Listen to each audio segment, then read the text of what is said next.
God's house of prayer and his house in heaven. The northern kingdom of Samaria was inhabited by Gentiles imported by the Assyrians who had defeated the Israelites of the north before the Assyrians were defeated by the Babylonians. The Babylonians, who later defeated the southern kingdom of Judah and deported them to the lands of Assyria, Babylonia, eventually Persia, completed the total exile of 13 tribes of Israel from the lands of Abraham. The North Kingdom was also called Israel, of course Samaria, and Ephraim. Then the king of Assyria marched against the whole land. He came to Samaria and besieged it for 3 years. In the 9th year of Hoshea, the king of Assyria captured Samaria. He deported the Israelites to Assyria and settled them in Halah, at the river Habor, at the river Gazan, and in the towns of Media. That's 2 Kings, chapter 17, verses 5 and 6. The king of Assyria brought people from Babylon, Kuta, Ava, Hamath, and Sepharvaim, and he settled them in the towns of Samaria in place of the Israelites. They took possession of Samaria and dwelt in its towns. That's 2 Kings 17, verse 24. They worshiped the Lord, but they also appointed from their own ranks priests of the shrines who officiated for them in the cult places. They worshiped the Lord while serving their own gods, according to the practices of the nations from which they had been deported. To this day, they follow their former practices. They do not worship the Lord properly. They do not follow the laws and practices, the teaching and instruction that the Lord enjoined upon the descendants of Jacob, who was given the name Israel, with whom he made a covenant and whom he commanded, "You shall worship no other gods. You shall not bow down to them, nor serve them, nor sacrifice to them." That's 2 Kings, chapter 17, verse 32 through 35. God said, "As for the foreigners who attach themselves to the Lord, to minister to him, and to love the name of the Lord, to be his servants, all who keep the Sabbath and do not profane it, and who hold fast to my covenant, I will bring them to my sacred mount, and let them rejoice in my house of prayer. Their burnt offerings and sacrifices shall be welcome on my altar, for my house shall be called a house of prayer for all peoples." That's Isaiah chapter 56, verses 6 through 7. In Judaism today, this would mean converting to Judaism, applied to foreigners, including Christian Israelis and Muslim Israelis. If they want to enter the third temple, they must hold fast to God's covenant with the Jewish people. They must follow the laws and practices, the teaching and instruction that the Lord enjoined upon the descendants of Jacob, who was given the name Israel, with whom he made the covenant. A house of prayer for all peoples is a house of prayer for all Jewish people, who are people from the nations of the earth. God knew they would be defeated, deported, and dispersed throughout the world. This was a part of God's plan when he formed Israel, for the new heaven he was creating. He chose them and the land for them, and had the Hebrew Bible in its entirety written at his command and direction through his anointed ones and his prophets. God is creating a new heaven of the spirits and souls of the Jewish people for the name of Israel to endure. Those who are righteous and in right standing with him will be placed in angelic bodies as a new host of the Lord of hosts, a host of angels representing the people of the world, the angels of Israel. And that's why it's a house of prayer for all peoples, all Jewish people. And you can't be worshiping false gods as those that have been imported in the northern kingdom. Eli Wiesel said in regard to God in the Holocaust, in the lost version of Night, quote, "This time we will not stand as the accused in court before the divine judge. This time we are the judges, and he is the accused. We are ready. There are a huge number of documents in our indictment file. They are living documents that will shape the foundations of justice." Job was also ready to indict God. Job wanted God to explain to him why he, as a righteous man who followed the Lord's commandments, had so many bad things happening to him. I am sure that God is quite pleased with creation because he is perfect. And all things he creates are perfectly what he wanted for him. It is perfect for creating a heaven of angelic human spirit persons. A new heaven by the addition of a new host of angels Israel. God decided to create a new host of angels. One where he does not create their personalities as with the angels of heaven, but angelic persons who were formed as persons by their own actions and self-will. Unlike angels, we are put through a battleground of choices with our own self-will that molds and shapes us as persons. Angels do not have self-will or a battleground of choices to make. Their persons are created and formed by God. God knew in the beginning that all men would suffer, the good and the bad. It is what makes our personality suitable for his purpose of creating a new host of angels. Quote, "For behold, I am creating a new heaven and a new earth. The former things shall not be remembered. They shall never come to mind. Be glad then and rejoice forever in what I am creating. For I shall create Jerusalem as a joy, and her people as a delight. And I will rejoice in Jerusalem and delight in her people. Never again shall be heard there the sounds of weeping and wailing." It's Isaiah chapter 65, verses 17 through 19. Quote, "No more shall there be an infant or graybeard who does not live out his days. He who dies at 100 years shall be reckoned a youth, and he who fails to reach 100 shall be reckoned accursed. They shall build houses and dwell in them. They shall plant vineyards and enjoy their fruit. They shall not build for others to dwell in, or plant for others to enjoy. For the days of my people shall be as long as the days of a tree. My chosen shall outlive the work of their hands. They shall not toil to no purpose.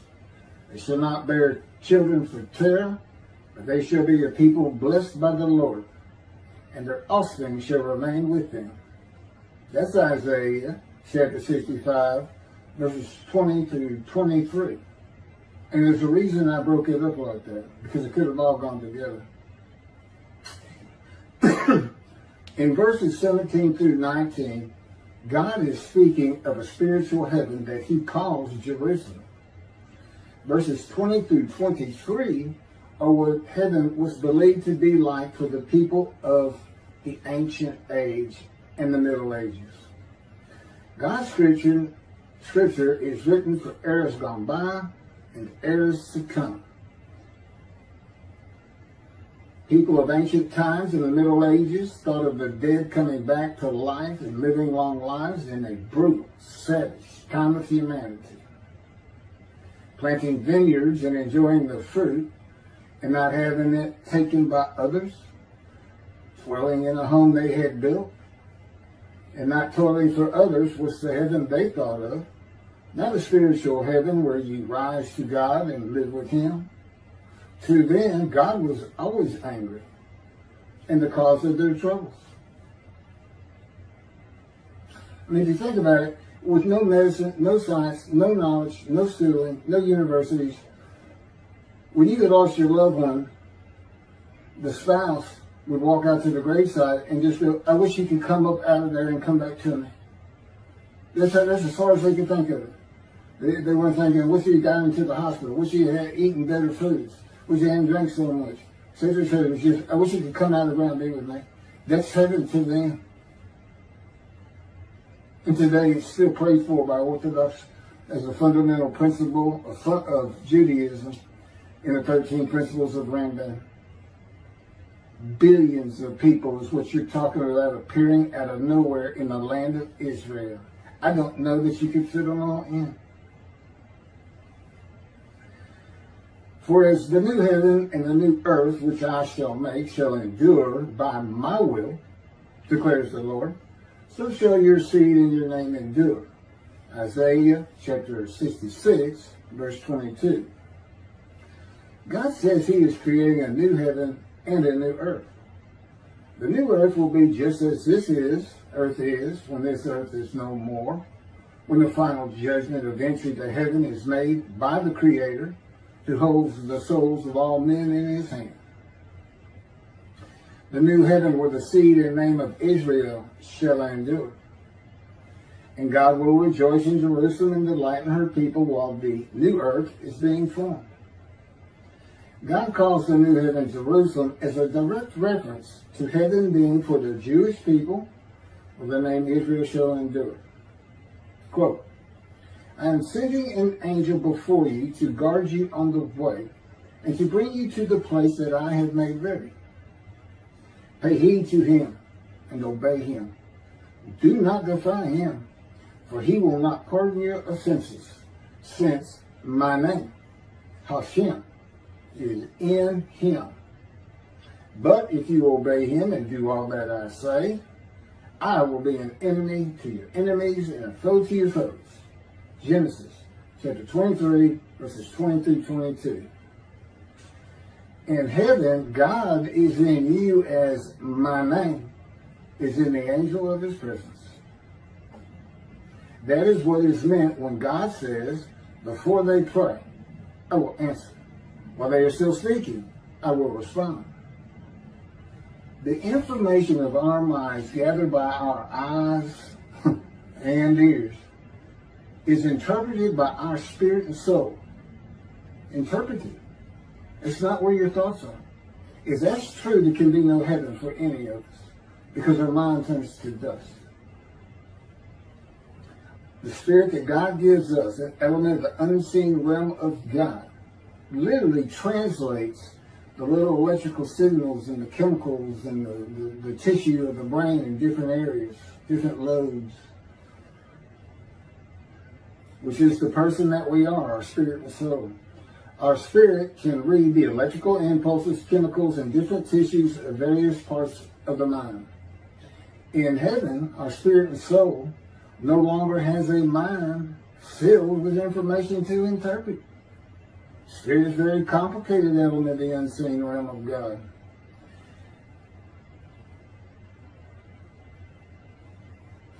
God will be the source of that information. In a sense, God becomes your mind. He provides the information for your spirit to interpret. God can be the information of your mind and the information for every angel and spirit of heaven at the same time. Jesus tells us that he will return in the time of lives and being. The life of the high priest. I've been asked to tell you that I have a lot more on this God providing the information of your mind in a video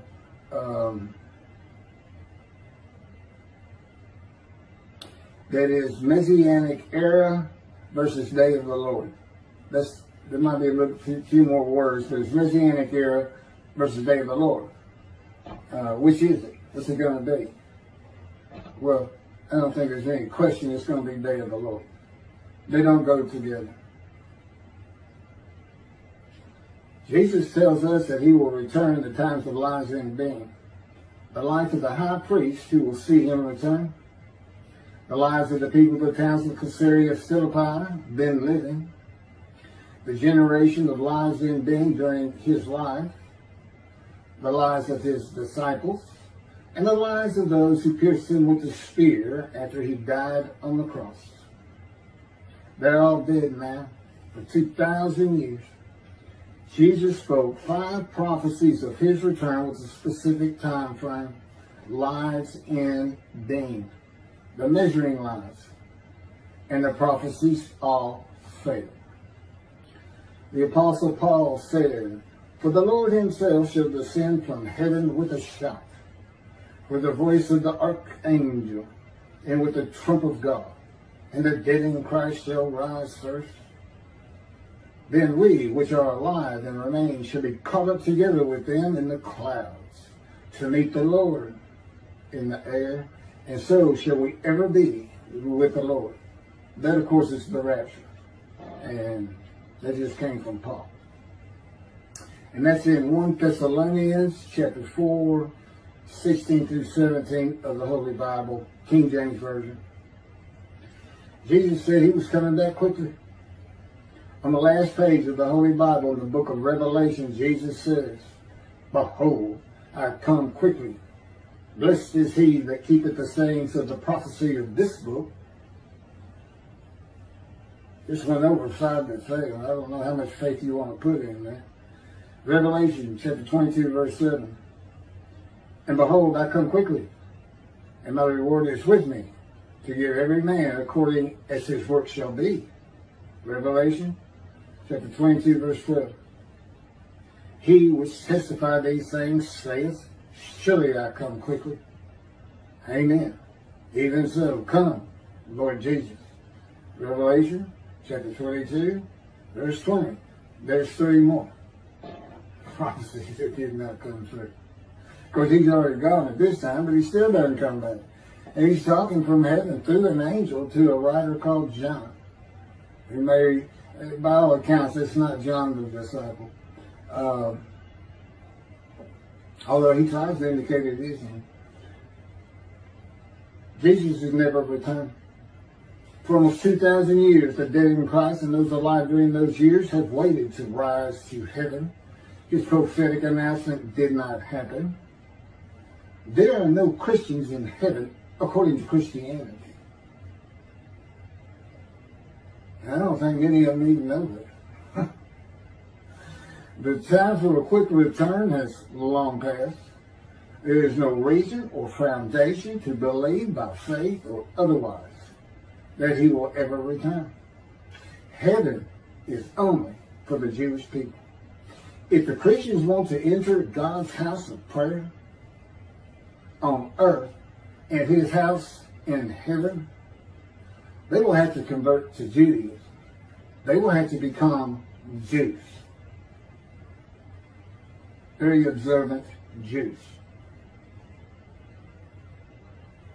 Thank you. I hope you enjoyed that.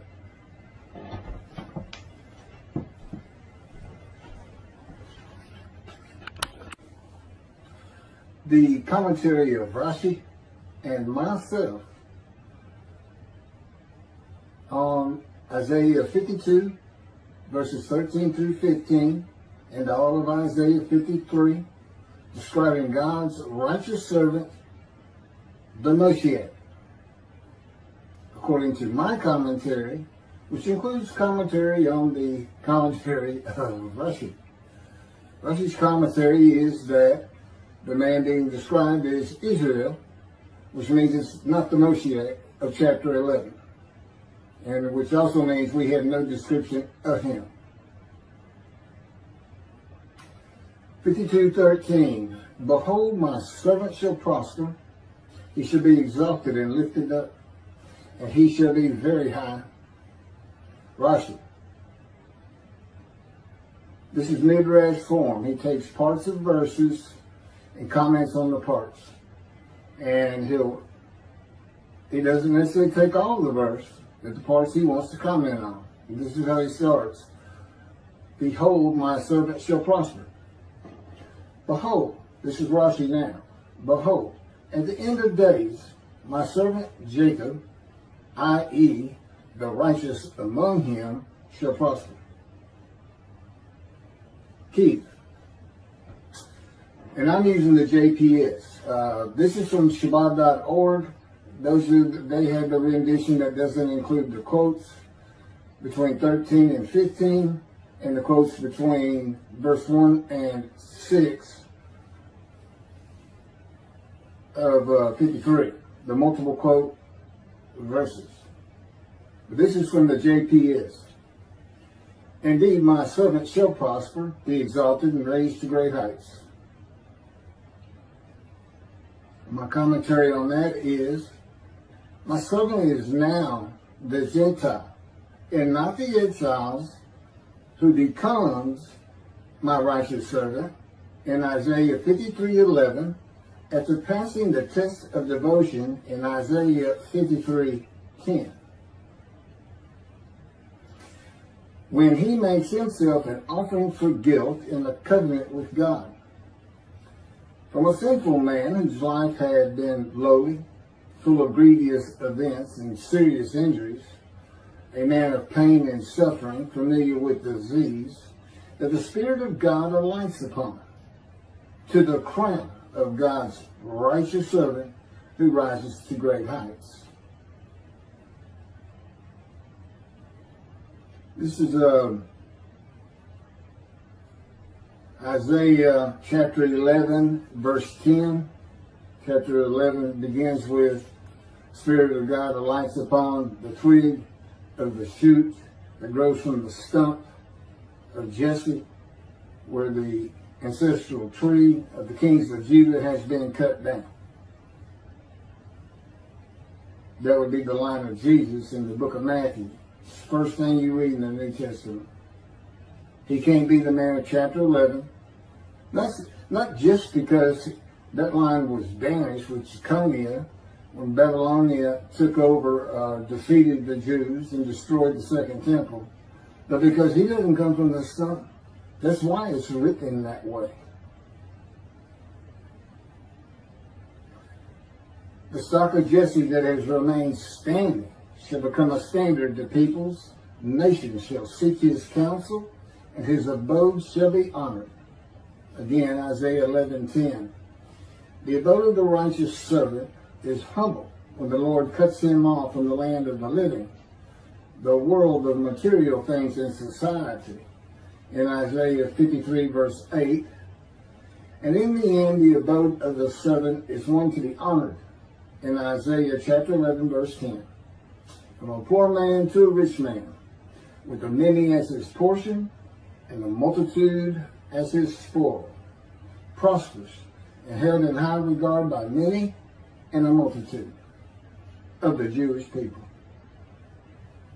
Verse 14.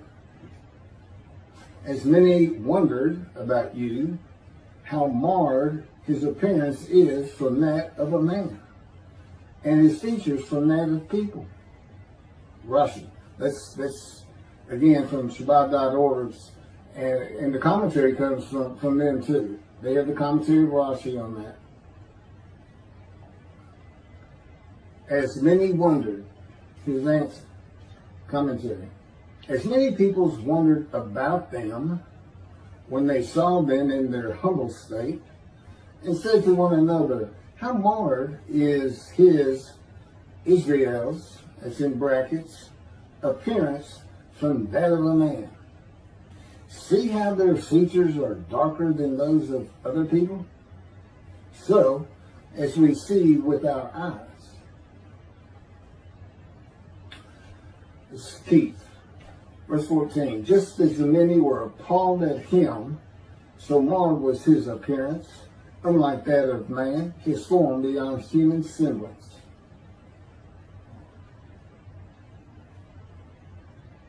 Commentary. So marred was his appearance, unlike that of man.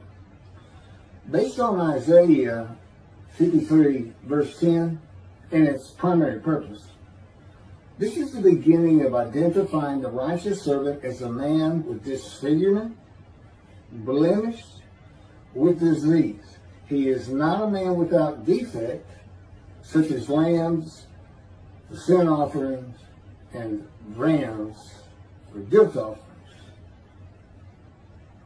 In the Torah, that would be Leviticus. If I were to be seen with all of my injuries from accidents and surgical operations at one time, before healing, together with my congenital disfigurement, my right shoulder and arm is withered, my appearance and features would be marred from that of a man and people, unlike that of normal men. That's important because if he can find a way to describe this man as so marred in his appearance, I mean, it sounds like somebody you never want to look upon him. But in this verse, verse 15, it is said, so shall he cast down many nations. Kings shall shut their mouths because of him, for what had not been told them they saw, and what they had not heard they gazed. Rashi. What had not been told them. His answer, commentary, concerning any man they saw in him. They gazed. So shall he cast down many nations. He just puts a Hebrew word in here. I don't know. They gazed. It says Hebrew letters. And then again he says they gazed. So shall he cast down many nations. Rashi. So now, even his hand will become powerful. And he will cast down the horns of the nations who scattered him. That would be the Jewish people scattering the nations. Becoming powerful. Shall shut. They shall shut their mouths at a great bewilderment. For, he says, honor. They're going to shut their mouths. All this, see what they had never been told and hear what they had never heard. Or honor. Keep. Just so he shall startle many nations, kings shall be silenced because of him, for they shall see what has not been told them, shall behold what they never have heard.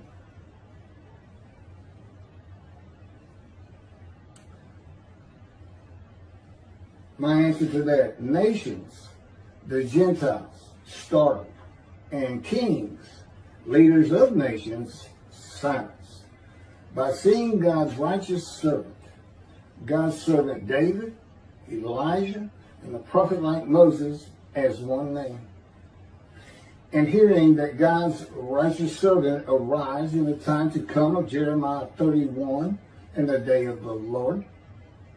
That God's righteous servant is the only man to come who is described in the scripture and is inherently and implicitly the anointed one David, Elijah, the prophet like Moses, of whom there is no description, for identification.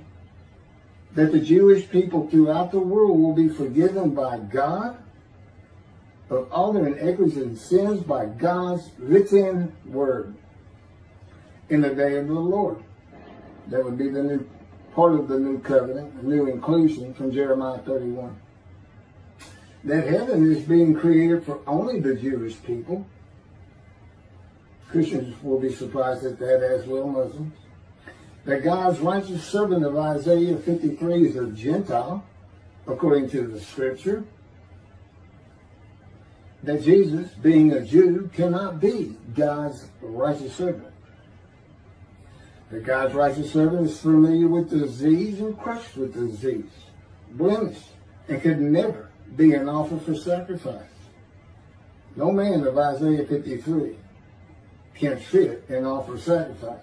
That's why God blemishes him. That's why God chooses to crush him with disease, to make sure that just doesn't happen. Because he knew what the Gentiles were going to do with Leviticus. That the host of the Lord's host is a man in divine beings. That the captain of the Lord's host is a Gentile host of the Lord's host and a harbinger of God's righteous servant. The God's righteous servant becomes a man in divine beings when God's Spirit, who is the angel of his presence, and he is a person, the angel of the Lord, the Holy Spirit alights upon him in Isaiah chapter 11, verses 1 through 2, that God would really redeem the Jewish people, and in the same manner that he did in the Hebrew Bible, with one man. At the time to come of Jeremiah 31 began when the state of Israel was created in 1948. The God's righteous servant fulfills and completes the remaining 6 or so prophecies of God in the day of the Lord. Okay, this is Isaiah 53, verse 1, begins with quotes, and the quotes end after verse 6. The first speakers of Isaiah 53 are the witnesses of the righteous servant in the quoted multiple verses 1 through 6, the many who are made righteous by God's righteous servant. That's what the story is about. Verse 1, who would have believed our report, and to whom was the arm of the Lord revealed? Rashi. Who would have believed our report? Rashi. Commentary. So will the nations say to one another, were we to hear from others what we see, it would be unbelievable. I'm not certain what they see, but I think it's the Messianic era. This is never going to occur. So I don't know how you can base your opinions, and I know Jews for Judaism for sure doesn't. Not so much totally a saying of outreach Judaism.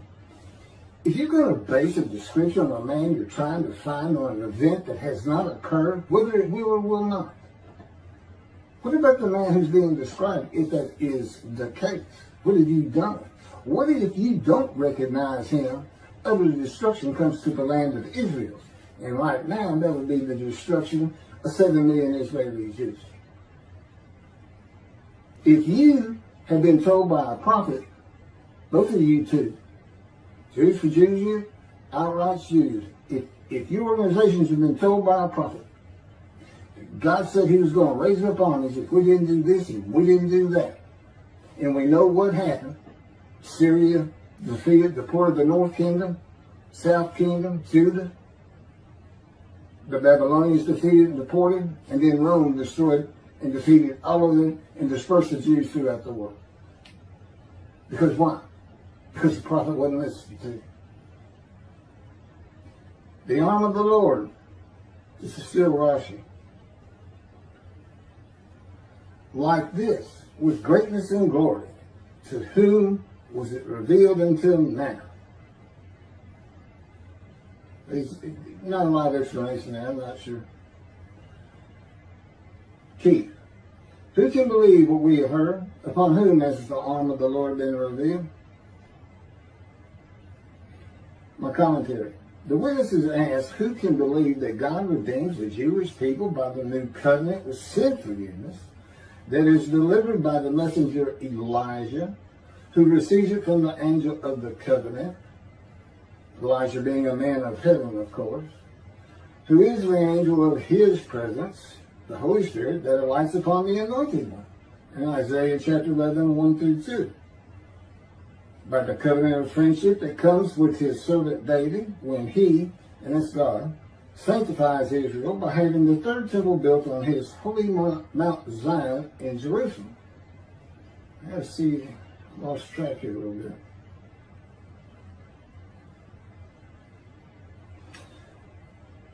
Oh, who can believe what we have heard? Okay, that's what all these bias.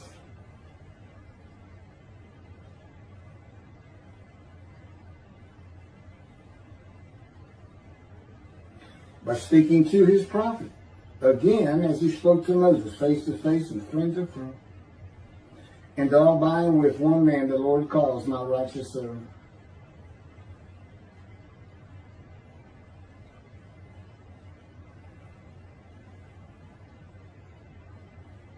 Chapter 12 of the laws concerning King Moshiach of Isaiah. That Moshiach will compel all of Israel to walk in the way of the Torah, perfect the entire world, motivating all the nations to serve God together. There will be neither famine nor war, neither envy nor competition. The entire world will be solely to know God. And the Jews will, therefore, be great sages and know the hidden matters with an understanding of their Creator to the full extent of human potential. Yet God simply says, and this comes through the two covenants of friendship in the sentence in Jeremiah 31, see a time is coming, Jerusalem is rebuilt. At the end of that it says, they shall never be defeated and dispersed again. Here's what those say for the day of the Lord. The era of the Moshiach, or the times of the anointed one in an awesome, fearful day of the Lord. Yet God simply says he will send down the rain in its season. The trees of the field shall yield their fruit, and the land shall yield its produce. The Jewish people shall continue secure on their own soil, never be overthrown and uprooted again. They shall no longer be a spoil for the nations. He will establish for them a planting of renown. And again, these kind of go in hand with, see that the time is coming, the desolate land will bloom again, as I paraphrase it, of Jeremiah 31. They shall no more be carried off by famine. They shall have to bear again, they shall not have to bear again the taunts of the nations. He will establish them and multiply them. He will place his sanctuary among them forever. His presence shall rest over them. And when his sanctuary abides among them forever, the nations will know that the Lord sanctifies Israel. Who would believe that one man fulfills and completes the remaining prophecies of God in the day of the Lord? The remaining prophecy to be fulfilled is the delivery of two specific covenants and the arrival of God's righteous servant, who makes the many righteous, the anointed one, a shepherd, God calls my servant David, Elijah, who is taken to heaven and returns, and recounsels the members of the Jewish families one to the other through Judaism, and righteousness, and the prophet like Moses, who wrote the Torah at the command and direction of God. The witnesses were poor, and who would believe them? That they had not been told by their wise men, sages, rabbis, theologians, that God's righteous servant of Isaiah 53 is a Gentile. In the beginning. Isaiah 63 says God comes from a dawn that is interpreted in Judaism to be Christianity, and means he is coming from a Christian country. In addition, Edom, which is long since gone, is in the country of Jordan, east of the river Jordan. It's Gentile lands. He's coming from Gentile lands. And they're the people, the Jewish people, none are with him. He comes with a Gentile. Remember the captain of the Lord's host. Joshua asked him, are you an Israelite or one of us? He says, no. I'm the captain of the Lord's host, now I've come. And then we never see him again. It's just three short verses. What are they about?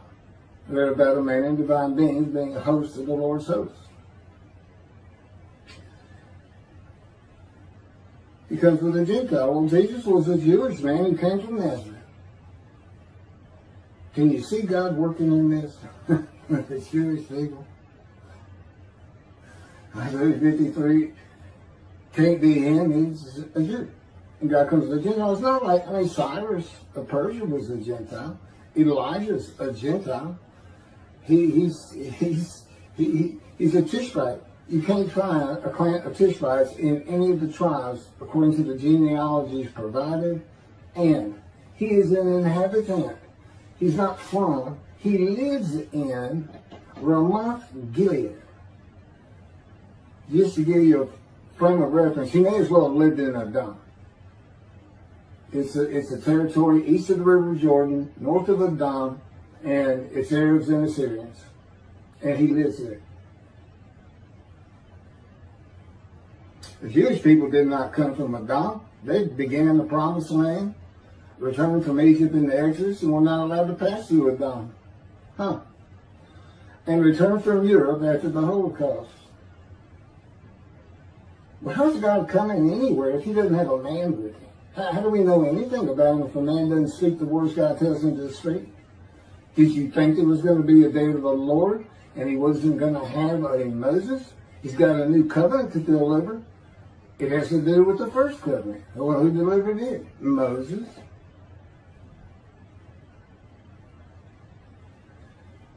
It can't be the Jewish people. Okay, he's got to have a guy. One man. And he's got him described. He's a servant, he's righteous. So was King David, so was Elijah, and so was Moses. All servants, all righteous. One term, God's righteous servant. And I'm to believe from Rashi, Jews for Judaism, Outreach Judaism, that today the Jews are the righteous servant. Good luck convincing me. The witness report that they had never heard that the captain of the Lord's host is a Gentile and a harbinger of God's righteous servant, who becomes the host of the Lord's host. It's easy to understand. A man of divine beings is not an angel. A man of divine beings is a man that the Spirit alights upon, and like Ezekiel enters, God is in his spirit, and then he speaks. We get that from Ezekiel. Chapter 11, Isaiah. Spirit of God alights upon him. God is in his spirit. He is now a man of divine beings. Any prophet that said God says in his books was a man of divine beings. You know, it's a task. It can be one task. It can be many tasks. One man just had to wrestle with Jacob, and God spoke. The divine beings, I know Judaism doesn't recognize the Holy Spirit for some unknown reason as a person. I don't know what could be more clear. There's just too many scriptural references. But that's a man of divine beings. Spirit lines on him. God's right there too. It's a man of divine beings. It's not an angel.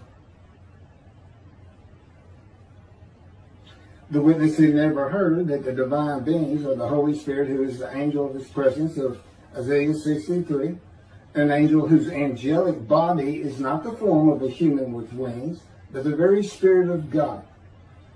And God, the very angel who went before the Israelites in the Exodus, and God was in him.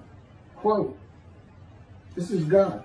I'm sending an angel before you to guard you on the way and to bring you to the place that I have made ready. Pay heed to him and obey him. Do not defy him, for he will not pardon your offenses, since my name is Hashem. Since Hashem is in him. But if you obey him and do all that I say, that would be God, not me, I will be an enemy to your enemies and a foe to your foes. That's Exodus chapter 23, verses 20 to 22. The witnesses who have never heard that God created his spirit is in his spirit, and his spirit is the body of the angel of his presence and the angel of the Lord. How the angel of the Lord is in the burning bush when God speaks to Moses. How a man of divine beings wrestled with Jacob and God spoke to Jacob, renaming him Israel. How the ground was holy where Joshua fell to the ground before a Gentile with drawn sword and asked, what does my Lord command his servant? The captain of the Lord's host answered Joshua, remove your sandals from your feet, for the place where you stand is holy. And Joshua did so. Joshua chapter 5, 14 through 16. Those are the very words God spoke to Moses at the burning bush. The Lord is with the captain, and where the Lord is, so is the angel of his presence, the Holy Spirit, a man and divine beings. How Elijah the Tishbite, an inhabitant of Ramoth Gilead, an Arab Assyrian town and land east of the river Jordan, is also a Gentile host of the Lord's host. Okay, this was a little involved, and I'm really trying to press through. So I'll just refer you to the book where this comes from. It's called Isaiah 53, The Day of the Lord. It's about 280 some odd pages. It has a long, almost 35-page summary of one paragraph of each chapter, which is really helpful. But it's a lot more than just Isaiah 53. And God dictated it to me, as he dictated the Torah to Moses.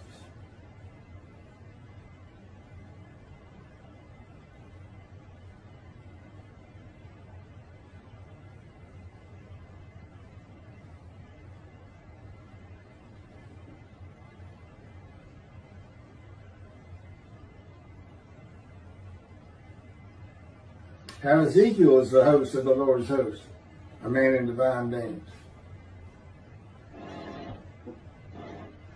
This is Ezekiel, it's in quotes. I'll give you the chapter and verse in a second. And he said to me, O mortal, stand on your feet, that I may speak to you. As he spoke to me, a spirit entered into me and set me upon my feet. And I heard what was being spoken to me. See, God, they show God saying those words, but Ezekiel can't hear them till the Spirit is in him. And God is in his Spirit. He tells us, the angel, obey him, because my name, I am in him. This is God speaking to Ezekiel, but Ezekiel does not hear God speaking until at the same moment the Spirit enters him and sets him upon his feet. A Spirit of God entering a man and God speaking means the angel of God's presence, who is Spirit, alighted upon him, and that God is in him. They could not believe how the Lord is symbolized in the story where he appeared and spoke to Abraham by the terebinths of Mamre as three men standing near him. The three men represent a host of the Lord's host. It's a man with divine beings. It's three persons. In my case, it's the person of Keith McCarty, it's the person of God, and it's the person of the Holy Spirit. All right here.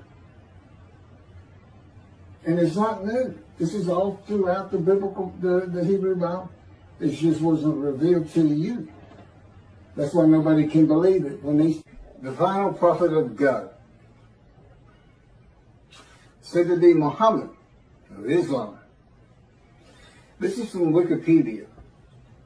The information I'm about to give you on the founder of Islam, Muhammad Mustafa. And then I had several comments to make on all of it. When Muhammad was 40 years old, he was commanded by God through his angel Gabriel to declare his oneness. And of course, God is one began with the Jewish people and the Hebrew Bible. To the idolaters of the whole world, and to deliver the message of peace to the embattled humanity. In response to this command from heaven, Muhammad launched the momentous program called Islam, which was to change the destiny of mankind forever. He was in Hira when one day the archangel Gabriel appeared before him and brought to him the tidings that God had chosen him to be his last messenger to this world, and had imposed upon him the duty of leading mankind out of the welter of sin and ignorance into the light of guidance, truth, and knowledge, to be a light to the world. It should sound familiar to the Jewish people. According to the accounts of this Shia Muhammad,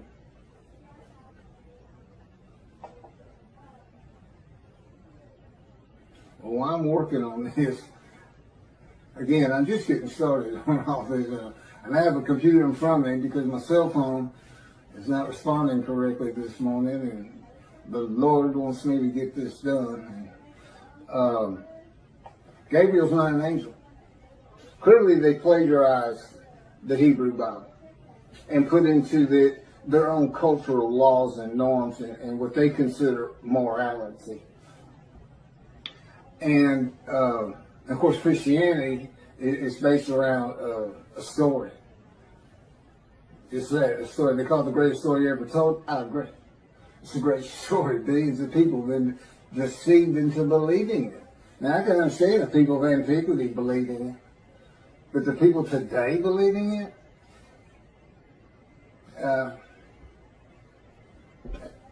I really don't know what to say about that. I don't know how you can believe God made a human sacrifice to you, and by His blood, by His stripes, we are healed. Again, God made me watch Christian channels, and then there's this one fellow, I'll sell you the blessings of David. I said, God, what are the blessings of David? I'm thinking. He said, there are no blessings of David. He's making it up. People believe him. They send their names in with money, and he stays their name on the air, and that's what they really want. So, but there is no angel Gabriel. He only appears in the book of Daniel. He only appears in the book of Daniel, who is not a prophet, and it is not a book of the prophets. And he doesn't speak with God. That's what a prophet is. And even Jesus calls him a prophet and quotes him as a prophet, and he's not. It's just story. I mean, come on. A bunch of men standing in a kiln that's burning hotter than the sun, it's just not gonna happen. I get it's not gonna happen.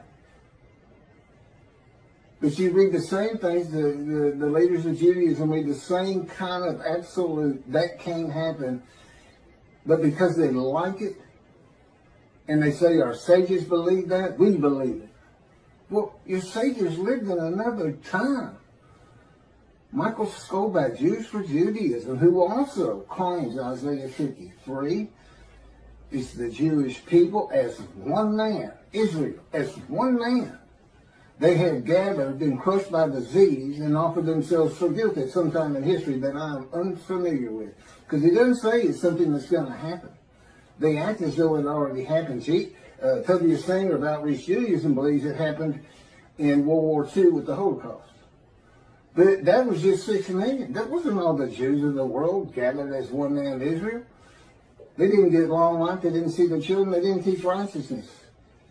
Neither did Hitler if he's the one that offered them as these ram sacrifices, because he reads an offering of oneself for guilt to literally mean, these are his words, it literally means a guilt offering.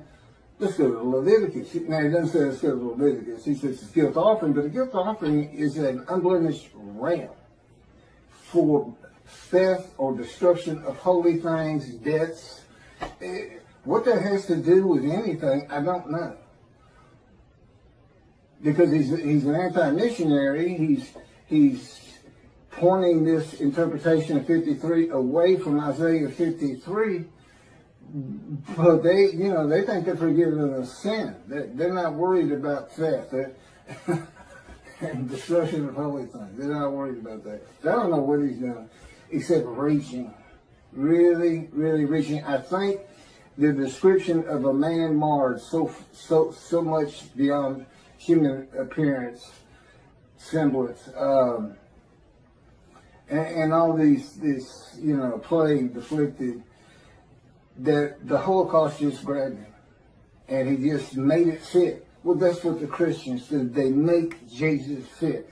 They can argue with me on every single verse, and if you've watched my 6 videos on 53, 76 videos. Some of them were just a half an hour. But there's a lot to it. And I'm the only person who's ever explained it this way. Is anybody who watches it that's familiar with 53 and the commentators on it today, you realize nobody's read it like this. And nobody's ever connected the story of Ezekiel to it. And, this atheist, pretty smart guy, but it's just like in Malachi 3. Every time God had me read it, I said, why is that angel leaving earth?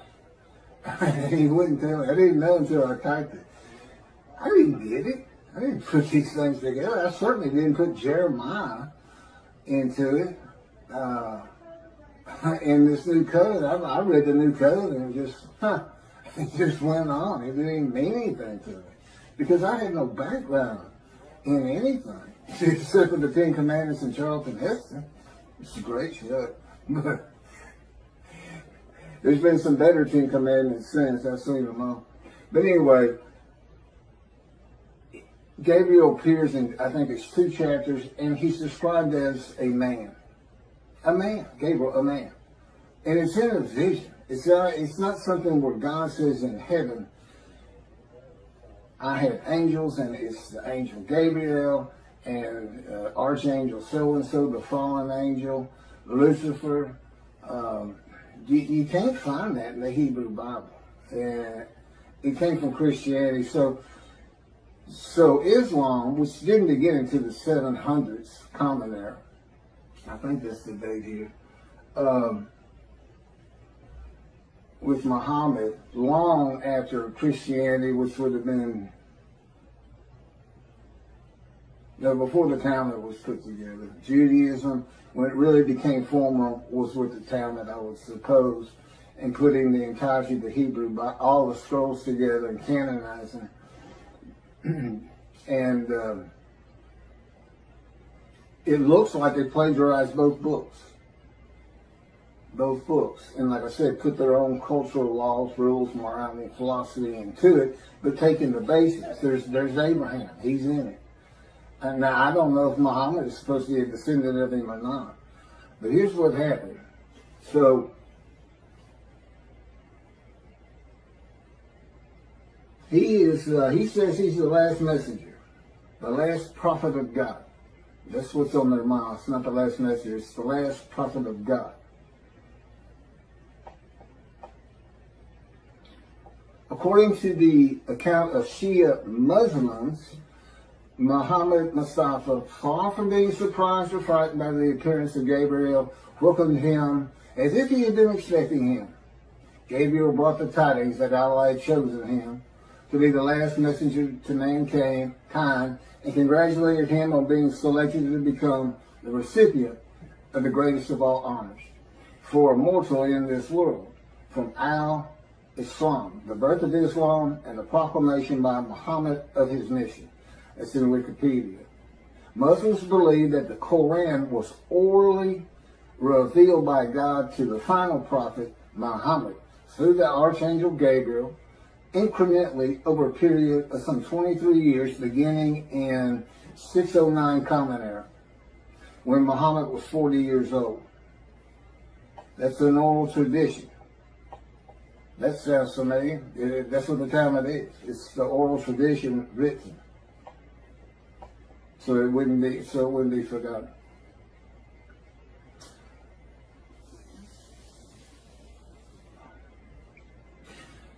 And then he died in 632 Common Era. Muslims regard the Quran as Muhammad's most important miracle. He worked miracles like Jesus did. He could bring tidal waves with fish to feed the multitudes. And Jesus fed 5,000 with 2 loaves and 5 fish, or 2 fish and 5 loaves, something like that. Fed 5,000 people. And a proof, his book, the Quran, a proof that he was a prophet, that God spoke to him through Gabriel, the angel. This Quran was the culmination of a series of divine messages, starting with those revealed in Adam and Eve, and ending with Muhammad. According to tradition, several of Muhammad's companions served as scribes and recorded the revelations. Shortly after his death, the Quran was compiled by the companions who had written down or memorized parts of it. That's from Quran in Wikipedia.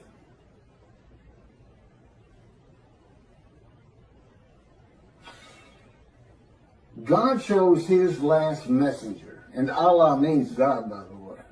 It's just not the God of the Hebrew Bible and the God of the Jews. God chose the last prophet, the last messenger, long before the time of Muhammad, when Malachi wrote Malachi.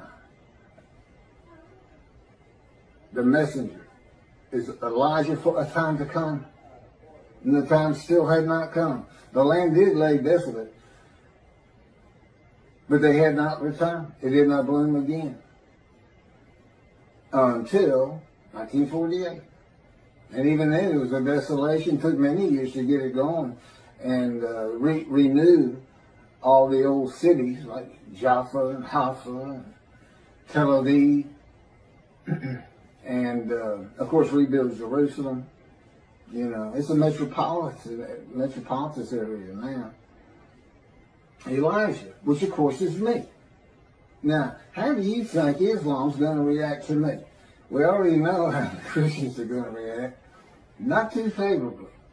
Not too favorably. So this, you know, David is here because I'm David. David is here. I am the Moshiach. I am anointed. Which means the man of Isaiah 53 is anointed. And the anointment is the alighting of God's Spirit on me. That's how I know I'm the man of chapter 11, verses 1 and 2. Because there is no question that the Spirit and God are within me. And that's how I know this whole concept of God is in his Spirit. And I can point to Scripture that says just that. And explains things where it doesn't say it. Now they believe Muhammad to be a prophet because of his book. I've got 2 books that are dictated to me with all of this information. This is chapter 49 of Isaiah 53 in the day of the Lord. See, it's not just about Isaiah 53. Now, the last chapter is the day of the Lord, and I'm going to do that probably on a separate video. I may make this another 2 half-hour recordings. All my camera will take. So, God's righteous servant, me. I am the final prophet, not Muhammad, and as the final prophet, and with the God of the Jews, being the Abraham and Judaism being the Abrahamic religion that is correct. There's 3. I mean, if you really sit back and think about it, who's gonna win that? Who's gonna win? There's 3. Are the Christians gonna win it with their human sacrifice? Are the Muslims gonna when clearly it's just a plagiarization? It's gonna be a light to the world. Peace and humanity.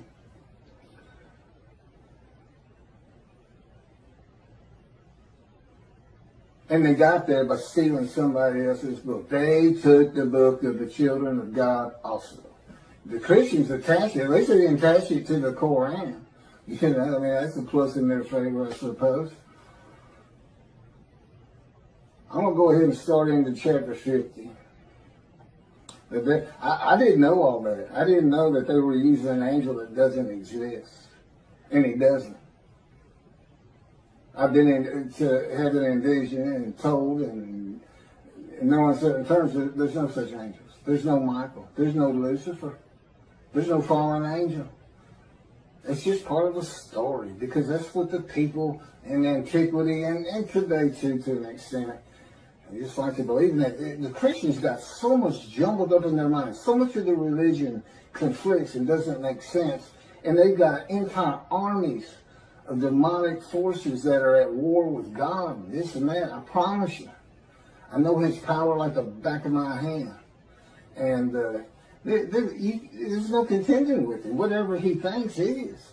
He just wills it. Gone. You know. He can take this world and turn it into a pea, the size of a pea, just by thinking it. He set off the Big Bang. That's how Genesis starts out. He divides light from dark and this and that. Yeah, we're the dark. And the division is the platform of heaven.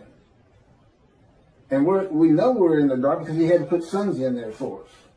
So it's kind of a blend. You have to look. The universe, his universe, the unseen realm, and then the real.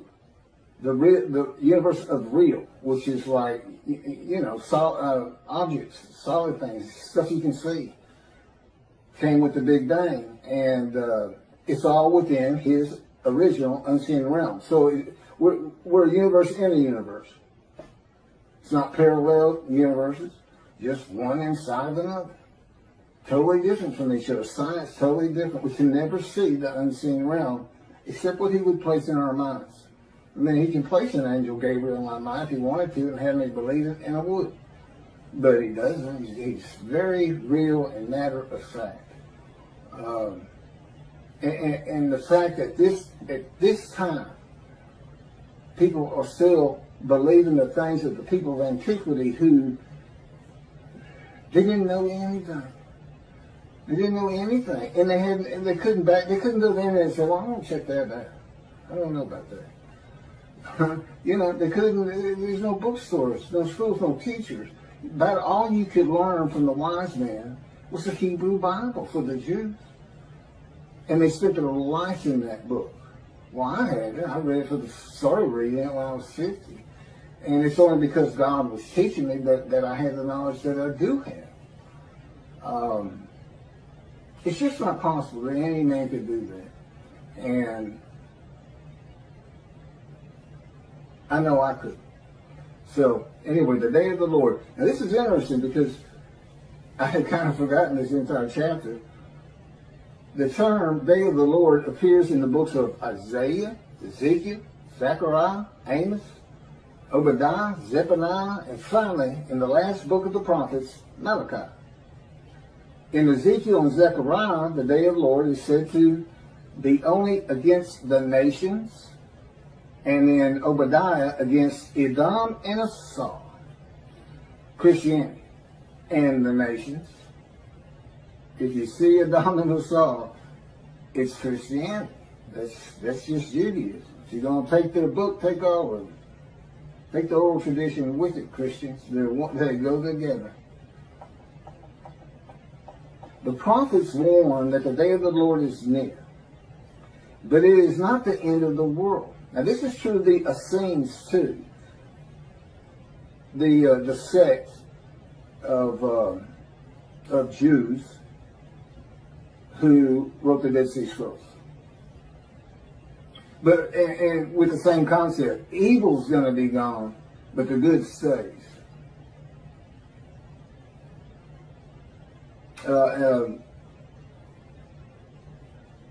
The destiny of the world will be changed. God returns to the earth to dwell among his people in his sanctuary, which he's doing, on his holy mount, Zion in Jerusalem, and the world will know that he sanctifies Israel.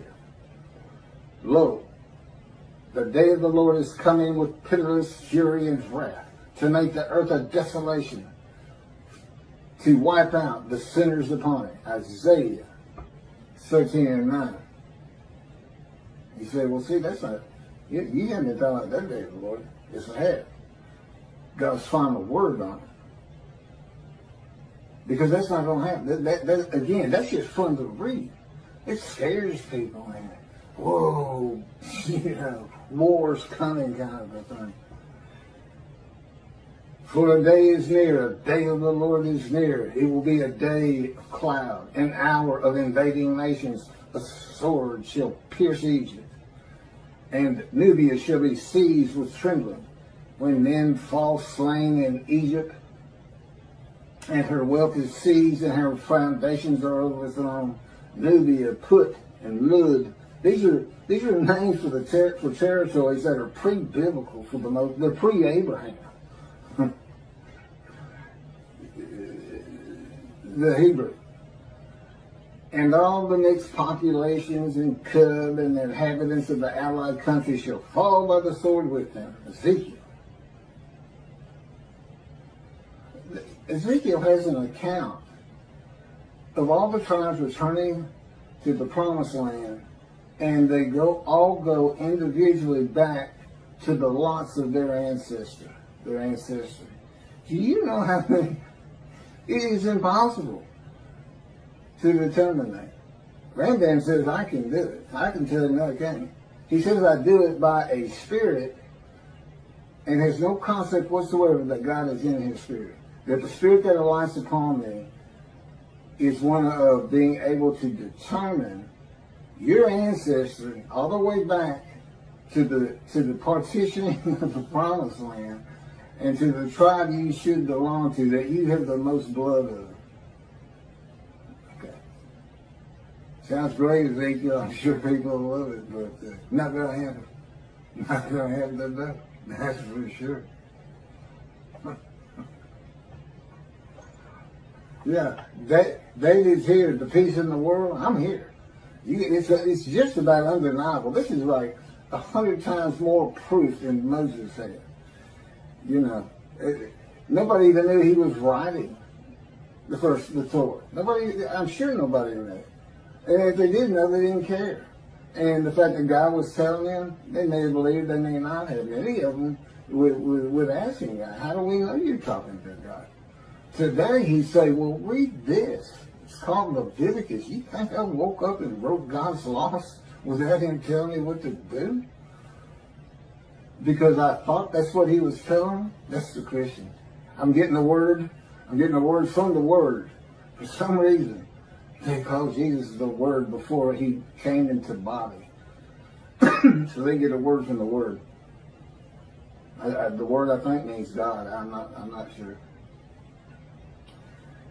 But everyone who invokes the name of the Lord shall escape, for there shall be a remnant on Mount Zion and in Jerusalem, as the Lord promised. Anyone who invokes the Lord will be among the survivors.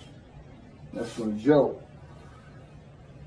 For I have noted how many of your crimes and how countless your sins, you enemies of the righteous, you takers of bribes, you who subvert in the gate the cause of the needy. Surely, at such a time, the prudent man keeps silent, for it is an evil time. Seek good and not evil, that you may live, and that the Lord, the God of hosts, may truly be with you, as you think, hate evil.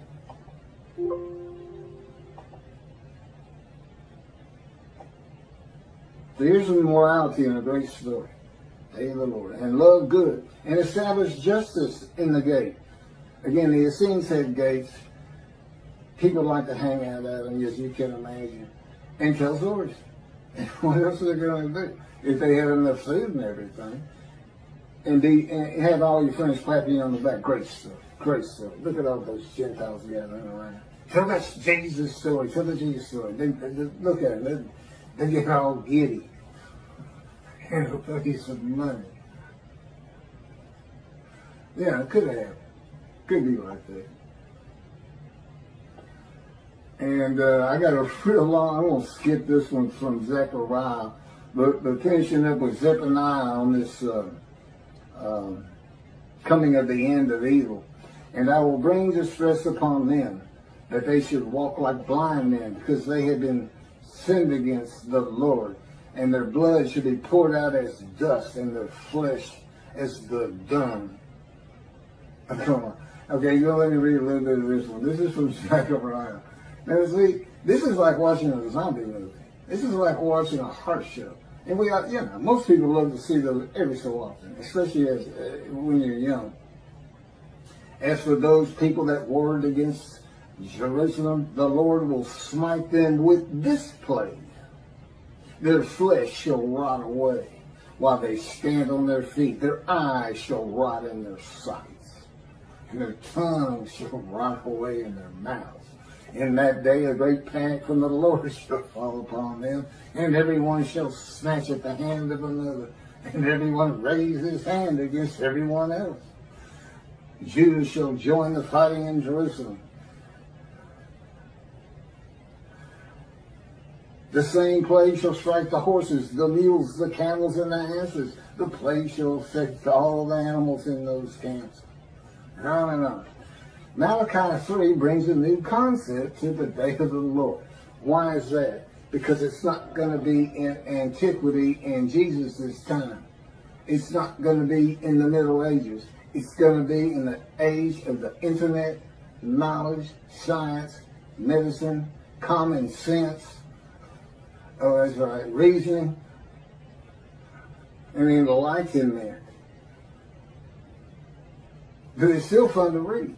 That's the thing. He was writing for antiquity because this is the kind of stuff they not only, they would believe these stories. And today, we don't believe them. We just think, wow, that's fun to read. So God was writing it for different eras. He wrote for antiquity in the Middle Ages. And then we had the Age of Enlightenment kicking off in about 1600. Computers in 1960 to today. The age of the internet.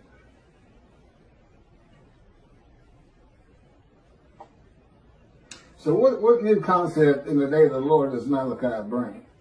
It's God's final word on the day that he's preparing where the new covenant is delivered.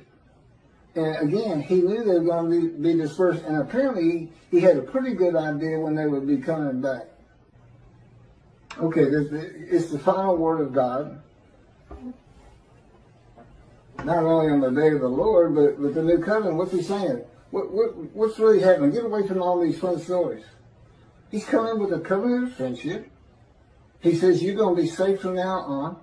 The nations of the world is going to know I sanctified the Jews. The Jews were correct about the Abrahamic religions. Going to build a temple which shows I have sanctified you, because nobody's going to want you to build it. You know, the Gentiles of the northern kingdom, imported by Assyria, didn't want the second temple built. They obstructed the building of it and tried to stop it completely with letters to Cyrus or to whoever was leading Persia at the time they sent the letters. And he says, new covenant, everybody's going to be sin free, holy seed. And since he did the same thing with the exiles, he never says, I'm making you a holy seed to build the temple. He never does say that.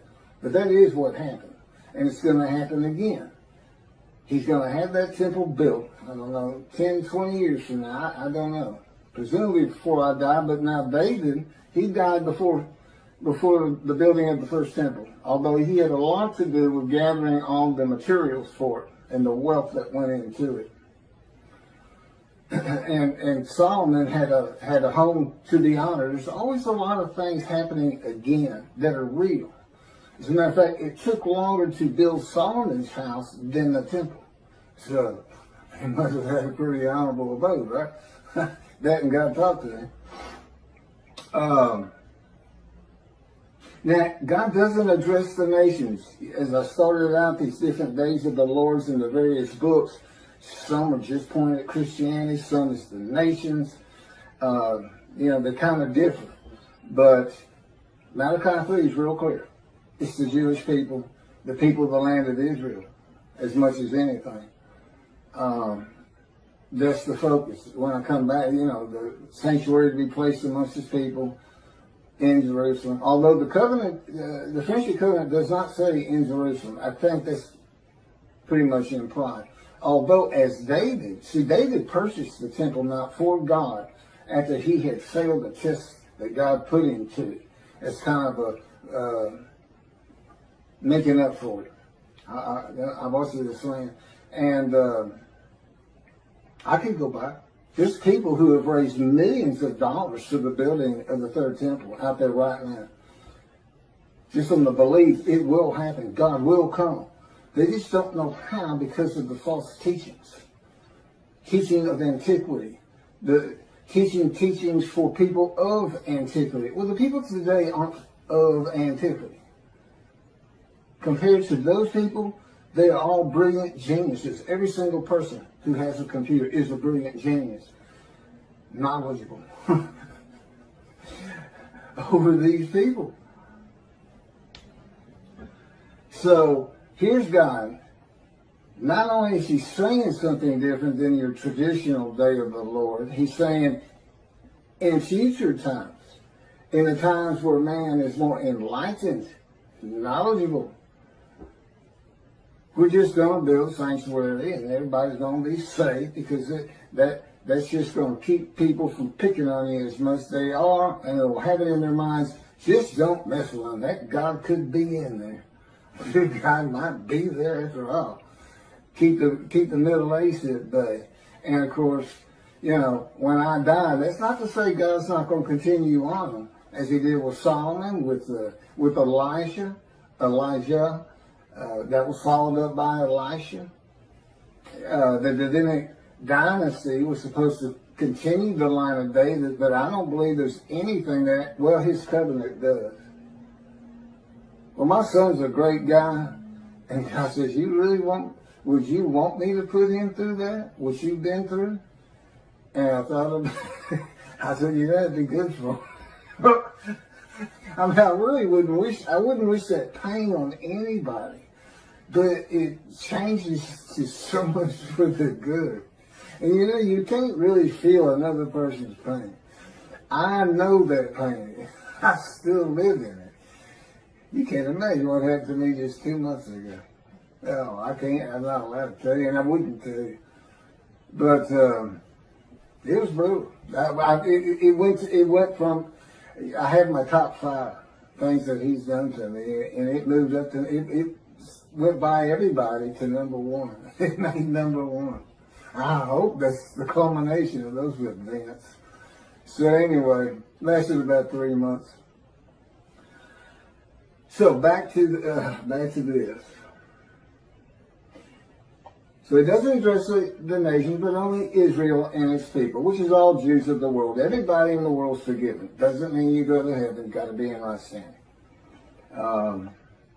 And hopefully this is going to be, you know, all the Jews aren't coming back to the promised land, to Israel. But I think my presence, and particularly if you build the temple, and then consider this. The nation, if you think the Christians are friendly to you today, you're not going to be saying that 2 or 3 years from now. Not when you can put in their face, we told you we were right. Because that's what they're always telling you. You don't even know how to read your own Bible. That's Jesus. That's 53 Jesus.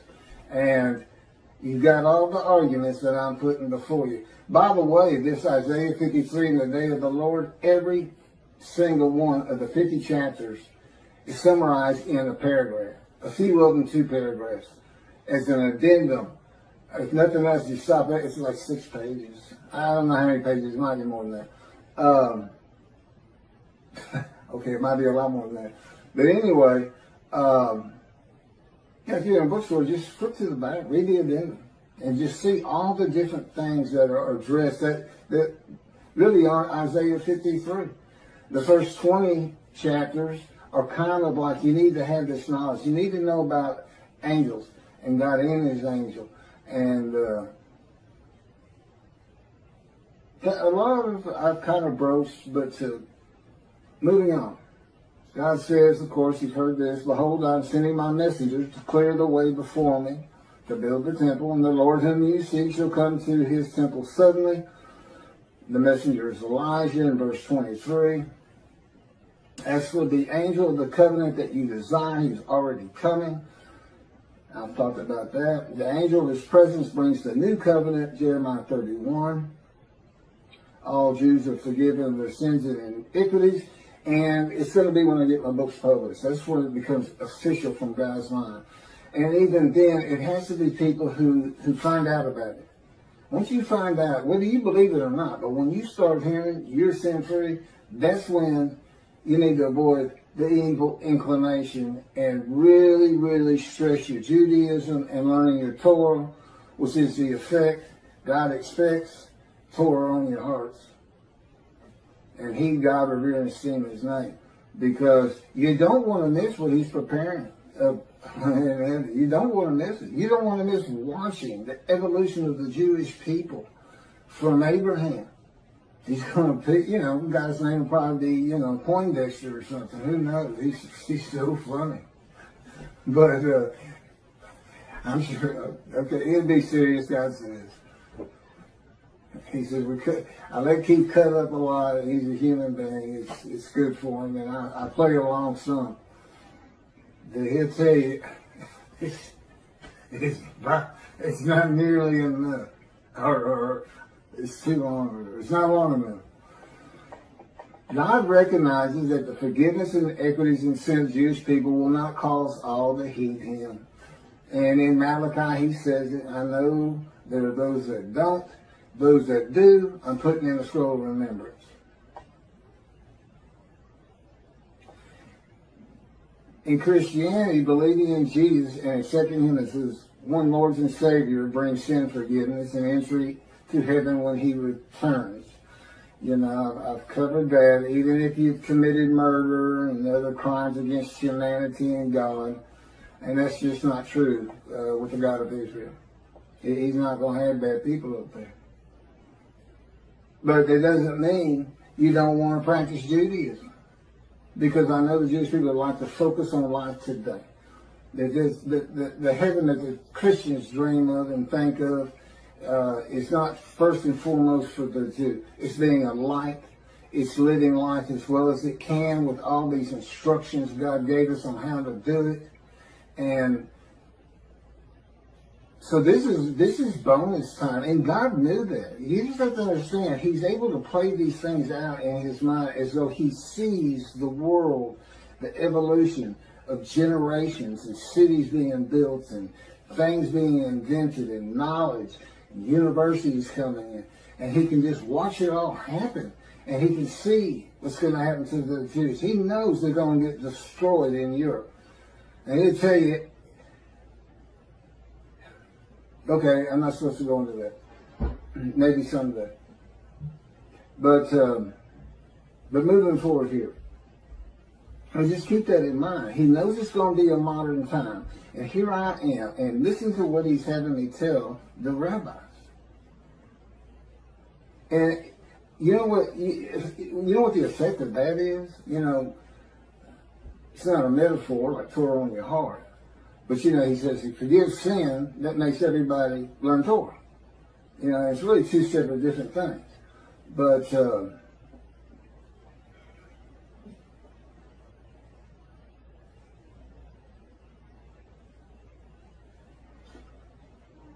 anyway, God knew in modern times of secularism and reliance on science, medicine, and technology that his righteous servant might not be recognized.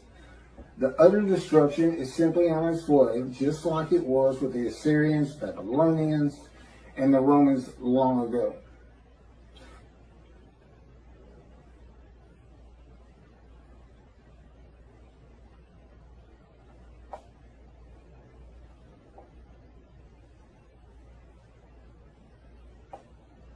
There's no mention in Malachi 3 of the destruction of the nations, as it is in some of the books and chapters and verses that I just read at the beginning of this video, or at least on the day of the Lord.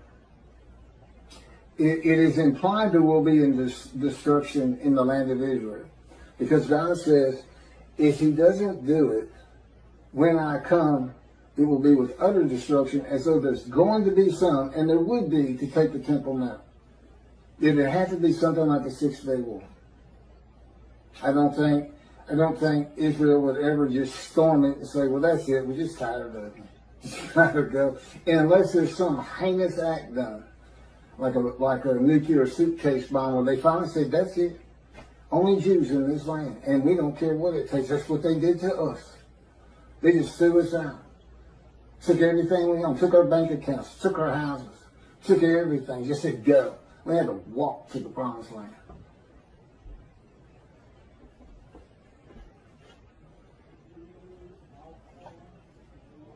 But it's the building of the third temple. Now, I don't remember that. It's the building of the third temple. That's what's so important. Defeating the enemies of the nations that come against Israel, and the sanctification of Israel as a land and people blessed by God with his presence in his sanctuary is how utter destruction is avoided in the awesome, fearful day of the Lord. So it's the exact opposite. He's not coming to destroy evil. He's coming to safeguard the Jewish people so we don't see a Holocaust again. Basically, that's what he's telling you. If the land were destroyed today by nuclear bombs from Iran, 10,000 missiles launched at the same time from Lebanon, and the sling of David, the protective system to bring down rockets is never going to be able to stop that. And you got 7 million Jews there. And we lost 6 million in the Holocaust. And that's such a brutal thing and brutal time. I still have a hard time understanding how we've already advanced so far, as awful as things are even today, from that. Well, people could, the Nazis, they singled out children. That was their favorite kill. If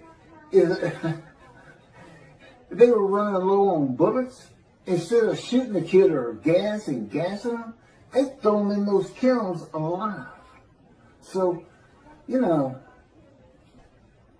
that's just, and it's a people. It's not some madman. It's not Dahmer. It's not just one crazy person out there. It was an entire country. And then it wasn't just there. Russia was doing the same thing. They were hauling them out of their houses, making them dig ditches, and just going down, fanning their father, son, kids, or kids first, then throw them in there. Whole blocks, whole neighborhoods.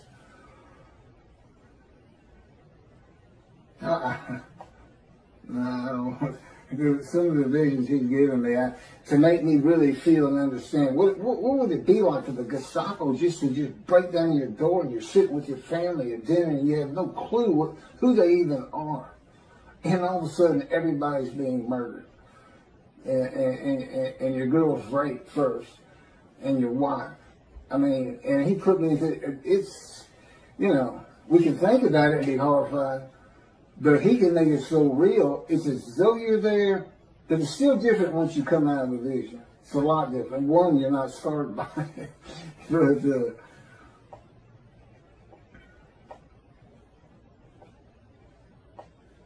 I have a lot of things that's just about it for the day of the Lord that I have. This man in divine being, host of the Lord's host, it's one God. It's the oneness of God. Of Israel, one angel, and that's the angel of his presence, who doesn't have an angelic body, and he's in, and one man, the Moshiach, the anointed one, and the anointment is the spirit of lighting and answering it.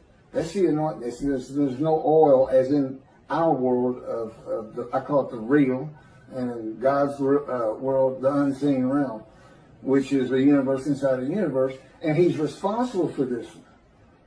He made a division of a heavenly bright white light you can't even see in it.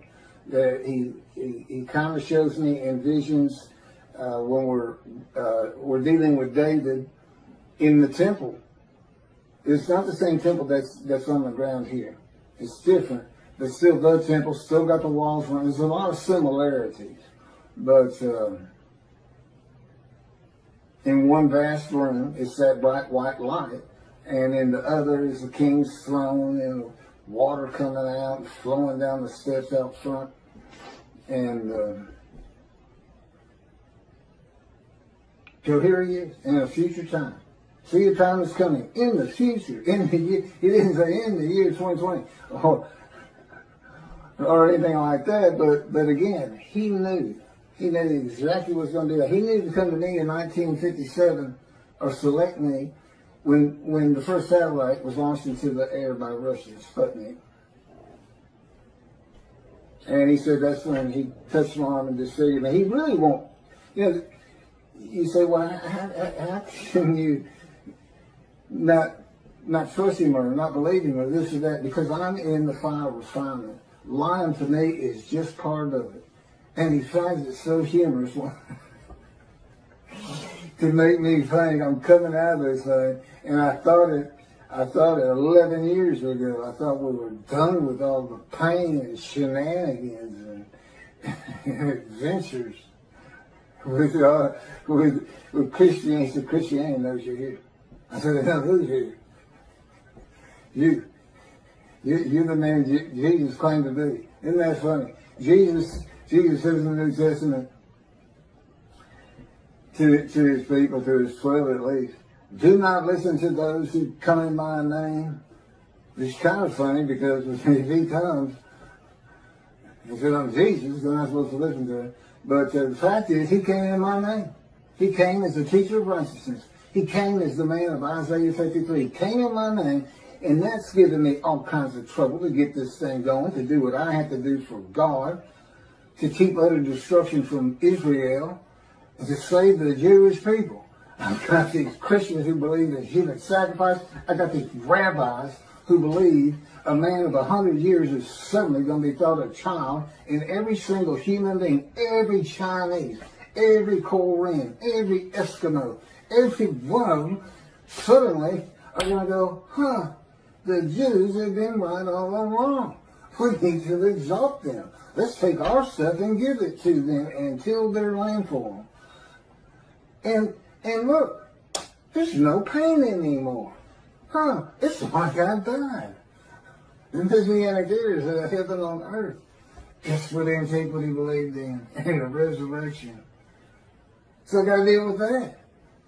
Aren't they supposed to be protectors of the Jewish people? Follow God's laws. Have better lives, morality. Look at, you don't just go hurt people. You don't keep people from doing what they need to get done with lies and false teachings. Oh, I'm sorry, I fell into the rabbis again. I call it a lie when you say the Jewish people gathered as one were stricken and plagued with disease as one, and as one offered themselves for guilt to God, passing a test of devotion, and that they then went out and had long lives, all saw their children, and they made the rest of the world righteous. Well, let's see you do it, Israel.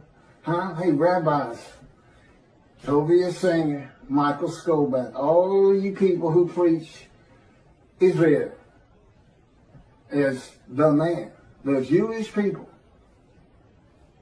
described in Isaiah 53, I want to see you, since you want me to go build a temple as David, you want me to bring peace between the nations and throughout the earth, you want me to end pain in the individual, you want me to teach billions of Chinese how to speak Hebrew, that's what you want me to do. I want to see you make the world righteous. I'm the righteous servant, and I dedicate it, and I pass it to you.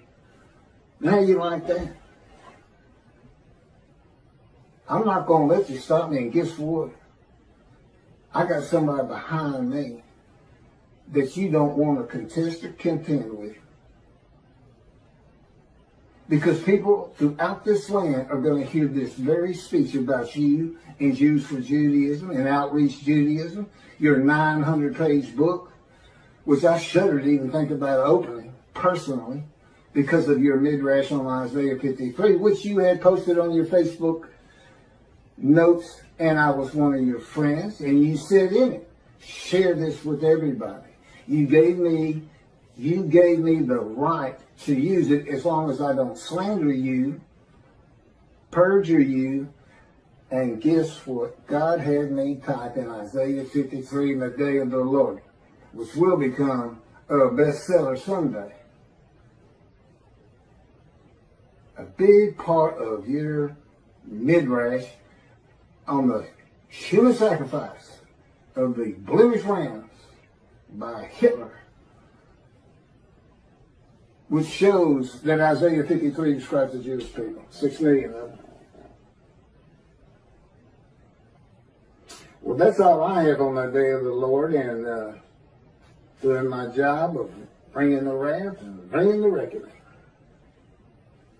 I'm the righteous servant of David. I'm Elijah, the prophet like Moses. And soon to be published, a new song God had me write. And I am an eternal priest of the order of Melchizedek and King David, and a rightful king that would be leader.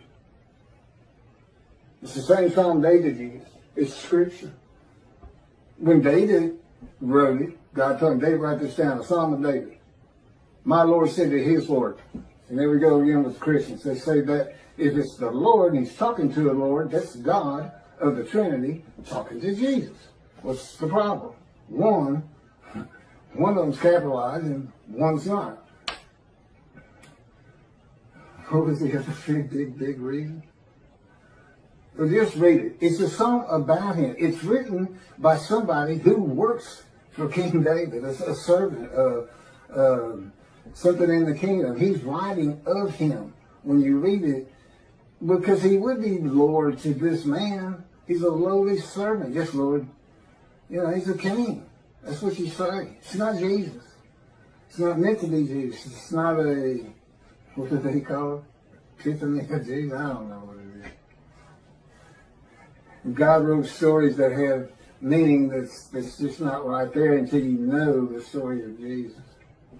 I got to end with this, since I apparently still got a little camera time. So, nothing is ever written about Jesus. Okay, nothing in Dead Sea Scrolls, nothing by them. No commotion at the gate, Essene gate with Jesus saying that, you know, you can't say you're a righteous servant because our founder is a righteous servant. And, no altercations noted in the New Testament. And there would have been, God tells me, it's a pretty contentious group out there. Not a lot of law abiders. But I said, I know I had to deal with them. I think I was tough on ships how to deal with them. So, until 70. What happened in 70? The first big Jewish revolt, 500,000 Jews defeated, battle after battle. People don't think the Jews fight. They fought for every inch of Jerusalem they could get.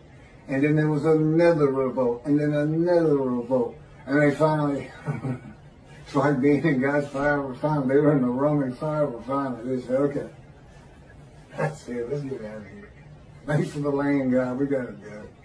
You made everybody mad at us. We're saying we're the chosen. What? So, that's when the first book, so you see these two rabbis, trudging along through Syria and heading towards Europe. And what are we going to do for money? What are we going to do? I got kids and everything. I can't go to synagogue and make money. That's how I make my living. It's teaching the Hebrew Bible. His friend says it's from that story about the Jesus. I get money every time I tell that story, especially if I change it up a little bit. Every time I tell that story, boom, I got lunch, I got dinner. I sometimes have food for the next day. They love it. They just get all, I believe, praise Jesus, falling on the ground. Holy rollers. That's where the first holy rollers came from. You don't know what that is, look it up. Said you got it. They love this stuff. And Slow-Mo looked at it and said, oh, you got to be kidding me. You can't put that story in the Hebrew Bible. You can't connect Moshiach to that. He comes in, rides ass in Jerusalem, and defeats Rome, and becomes king of the world. What are you talking about? We'll just change it. Maybe it was the writers who were deceitful. The people were doing it because there was no Jesus. Nothing written about. Are you kidding me? Man, walking on water, feeding everybody. The blind see, the crippled walk, dead or risen. You think he'd have probably taken the Roman leader's position from him. That's what he would have done, and just made them leave. He'd used his head instead of trying to fight them hand-to-hand combat. I guarantee you, the revolts would have had more success, although ultimately beaten down just by numbers, if God and me had been there with this unit, this human body, or any other human body. Just because he knows everything. He said, it'd be more like the Americans fighting the British, hiding in trees and bushes and stuff. So anyway, thank you. Tell anybody who's interested in Isaiah 53 that there's a new take on it. There's new explanations. And tell them it's the leper scholar. That's from the the Talmud, Babylonian Talmud. And there's actually it's quoted something, Sanhedrin 9b. I'm not sure if that's in the Talmud or it just gets spoken of in the Talmud. I know the Sanhedrin, I know what they are. But I don't recall seeing anything that in the Talmud, Sanhedrin is like a special book or something, or some extra, or a section. I don't recall ever seeing that.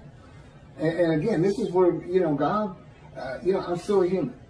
I'm still Keith. And the way he does that is I still can't find a car keys if I had a car. And, I'm the same old forgetful person. He keeps me forgetful. But I'm still a lot better than I was. Anyway, it was easier using my computer, but I don't know what it looks like on the video with me looking down so much. And so much today I was reading and not being able to, like Isaiah 53, it's on the tip of my tongue anytime. But I hadn't looked at these two in a couple of years. A day of the Lord. The term Day of the Lord appears in the books of Isaiah, Ezekiel, Zechariah, Amos, Obadiah, Zephaniah, and finally in the last book of the prophets, Malachi. In Ezekiel and Zechariah, the day of the Lord is said to be only against the nations. And in Obadiah against Edom and Esau, Christianity, and the nations. Basically, they're saying the Gentiles in general, and in particular, the Christians. Those who told you to get down and walked all over you, those who took your book and called it their own. Those who told you your God had let you and came to them because you were such sinners. But isn't it funny? The only reason they don't consider themselves great sinners is because of a human sacrifice God gave to them. So he wouldn't see them as sinners, but he saw his people as sinners and left them. It makes absolutely no sense whatsoever. The prophets warn that the day of the Lord is near. But it is not the end of the world. The wicked and sinners will be punished and justice established. These are some excerpts from those books. Lo, the day of the Lord is coming with pitiless fury and wrath, to make the earth a desolation, to wipe out the sinners upon it. Isaiah chapter 13, verse 9. For a day is near, the day of the Lord is near. It will be a day of cloud, an hour of invading nations. A sword shall pierce Egypt, and Nubia shall be seized with trembling. When men fall slain in Egypt, and her wealth is seized, and her foundations are overthrown. Libya, Put, and Lud, and all the mixed populations and Cub, and the inhabitants of the allied countries shall fall by the sword with them. Ezekiel chapter 30, verses 3 through 5. Yet even now, says the Lord, come back to me with all your hearts, and with fasting, weeping, and lamenting. Rend your hearts rather than your garments, and turn back to the Lord your God. For he is gracious and compassionate, slow to anger, abounding in kindness, and renouncing punishment. That's Joel chapter 2, verses 12 through 13.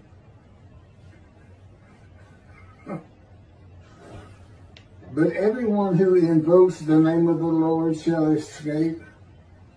For there shall be a remnant on Mount Zion and in Jerusalem, as the Lord promised. Anyone who invokes the Lord will be among the survivors. That's Joel also, chapter 3, verse 5. For I have noted how many are your crimes and how countless your sins. You enemies of the righteous, you takers of bribes, you who subvert and negate the cause of the needy. Assuredly, at such a time, the prudent man keeps silent, for it is an evil time. Seek good and not evil, that you may live, and that the Lord, the God of hosts, may truly be with you as you think. Hate evil, love good, and establish justice in the gate. Perhaps the Lord, the God of hosts, will be gracious to the remnant of Joseph. That's Amos chapter 5, verses 12 through 15. Thus said my Lord God concerning adament, Christianity. I will make you least among the nations. You shall be most despised. Your arrogant heart has seduced you, you who dwell in cliffs of the rock, in your lofty abode. You think in your heart, who can pull me down to earth? Should you nest as high as the eagle, should your eye be lodged among the stars, even from there I will pull you down, declares the Lord. Obadiah chapter 1, verse 1.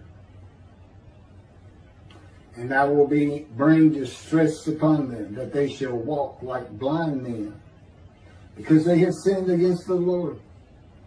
And their blood shall be poured out as dust, and their flesh as the dung. Zephaniah, Zephaniah, I'm not sure how to say it. Zephaniah. Thank you.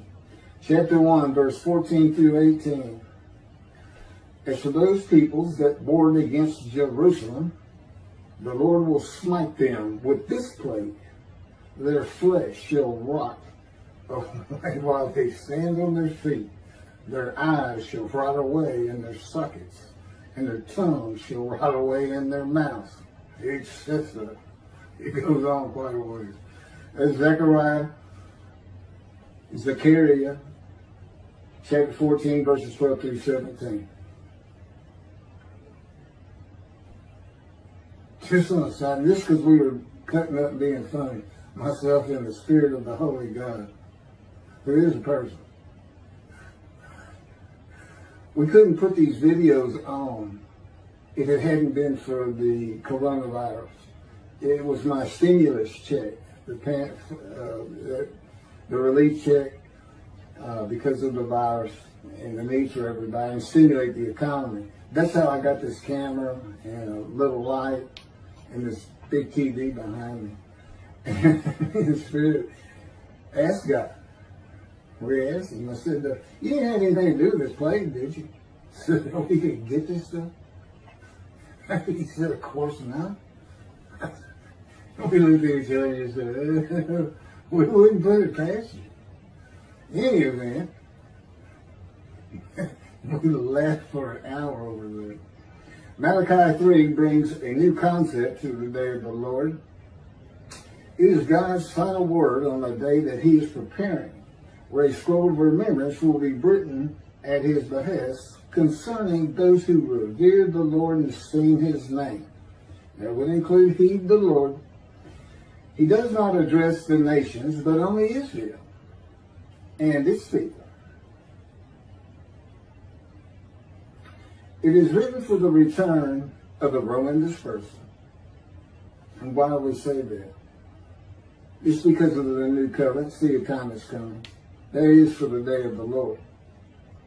Because one of the seed times is coming is Jerusalem's rebuilt, and then it ends with, and you shall never be defeated and overthrown again. Yet Malachi 3, where God makes this declaration of the day of the Lord, when he returns, which is messenger who clears the way for him, and the new covenant arrives with the angel of his presence. There's no other way to comment on that. That's who the angel of the covenant that you desire is. It's not the friendship covenant, it's the only other covenant out there. And I will bring distress upon them, that they shall walk like blind men. because they have sinned against the Lord, and their blood should be poured out as dust, and their flesh as the dung, as I just read from Zephaniah. Okay, this is destroying sinners in the day of the Lord. And then this, yet even now, says the Lord, turn back to me with all your hearts, and with fasting, weeping, and lamenting. Rend your hearts rather than your garments, and turn back to the Lord your God, for he is gracious and compassionate, slow to anger, abounding in kindness, and renouncing punishment. That's from Joel chapter 2.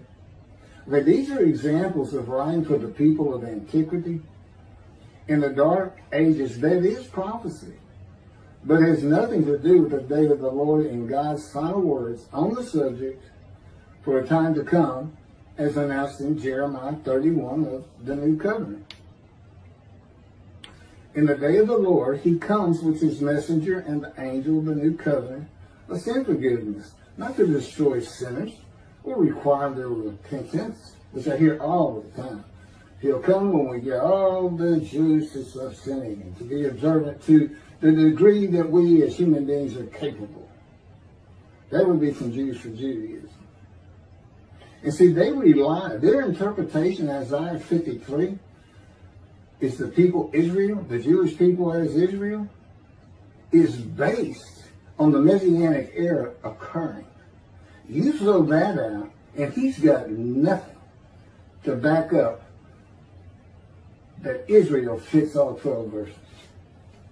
It's all based on that. It's all based on the nations and their leaders, the kings, saying, oh, we've been wrong about the Jew all the time. Exalting them, holding them up high. Okay.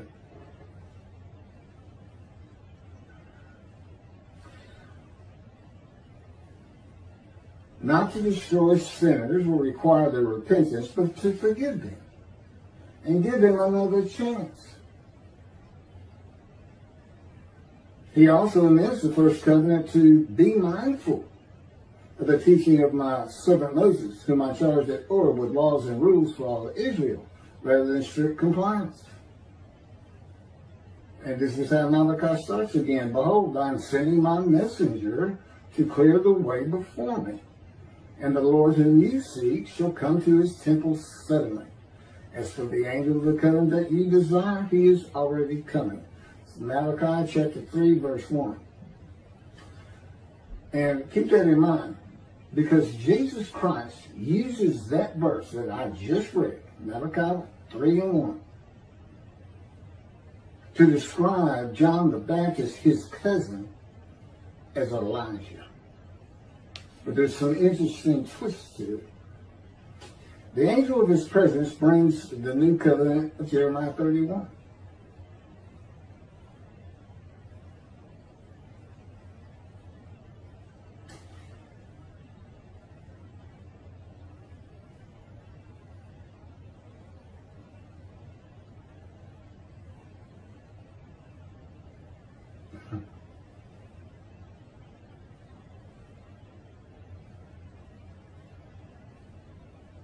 God knew in modern times of secularism and reliance on science, medicine, technology, that his righteous servant might not be recognized, believed, or heeded.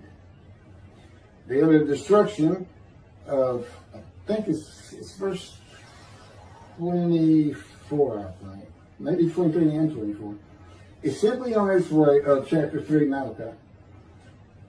Just like it was with the Assyrians, Babylonians, and Romans long ago. Today that would be Islam. God is his creation. And he's not going to personally come down and destroy it as he did Sodom and Gomorrah. It's just another way of saying I'm going to raise up armies. You know, that were already there.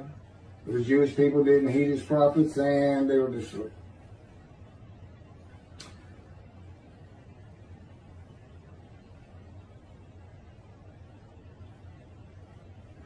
Taking all these verses of Malachi 3 together, including God returning to his temple, which must be rebuilt, with his messenger clearing the way before him, A new covenant where God forgives the iniquities of the Jewish people and remembers their sins no more, which I have said is just an amendment of the first covenant. The preparing of a scroll of remembrance for those that revere and esteem his name and heed him and enter into heaven.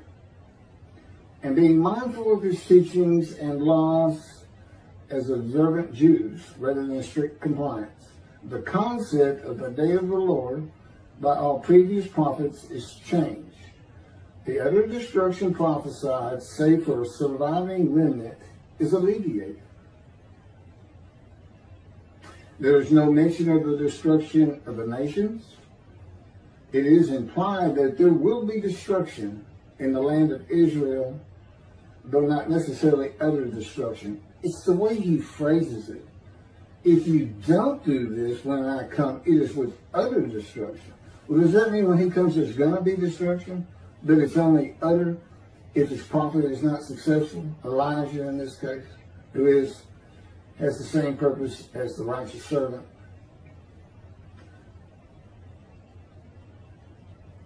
To build the third temple, there will be war in the Middle East, causing destruction in Israel and the loss of life among the Jewish people. But it is the building of the third temple that prevents their utter destruction by the nations against Israel.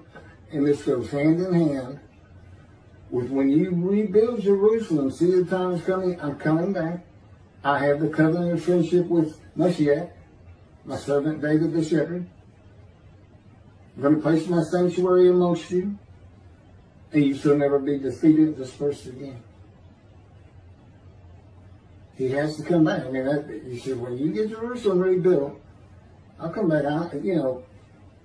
Clearly he realizes the temple's not here today, and he knew it in the times of Jeremiah. He knows it has to be rebuilt, and he knows he's going to have to be part of that. And to do that, he has to have a Moses, of somebody who can say, this is what we do next. And he's got to have generals listen to it. And he's got to have the Knesset listen to him. In all probability, in my opinion, he won't tell me again. He doesn't tell me anything of the future. I have to figure it out for myself. Things that are natural to ascertain, we'll talk about. But I think it would be something like a 6-day war. I don't think Israel will initiate taking that mount under almost any circumstances, short of a plot by Islam, including the Palestinians, to bring in a nuclear suitcase or two. Something like that may spark things without being attacked by Egypt and Jordan and Lebanon and everybody all at the same time, Iran and their back to Hezbollah. Defeating the enemies of the nations that come against Israel and the sanctification of the land and the people blessed by God with his presence in his sanctuary is how utter destruction is avoided in the awesome, fearful day of the Lord. A day that is not one day, but will begin when he comes to prepare his righteous servant, who is to be his virtual representation and spokesperson until at least his return to his temple. A day that establishes and makes certain that the Jewish people will never be defeated and uprooted again.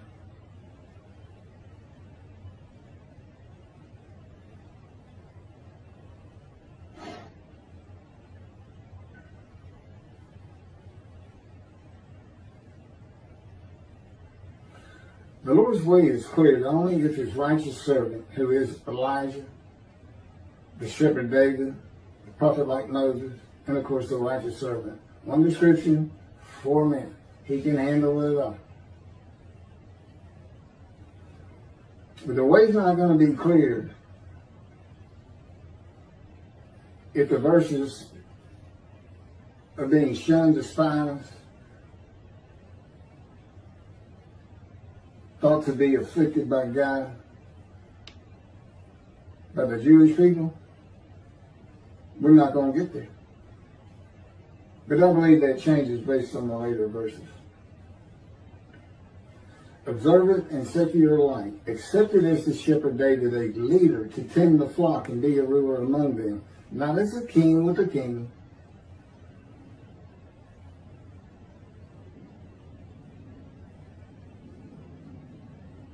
The day of the Lord is the last prophecy of God. In that day, all remaining prophecy down in the Hebrew Bible is fulfilled. The sending of the prophet like Moses, the descendant of King David and Elijah, with the delivery of the new covenant and the covenant of friendship, all fulfilled in one man, through one man, the man God calls my righteous servant. One God of Israel, one angel of his presence, and one man, his righteous servant, a man in divine beings, a host of the Lord's host, who is God's virtual representation, his spokesperson, and a man he has absolute and total control of, from his mind, emotions, and body to his every act and his every word. And I am that man.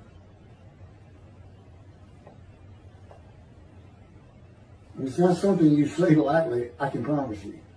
You're listening to a man in divine beings, that they are here right now, speaking to me as I read these things, having me skip when they want me to skip through mine. I said, you got to give me some of those. Come on. He said, we'll give you some of those. I see him change words that I'm saying.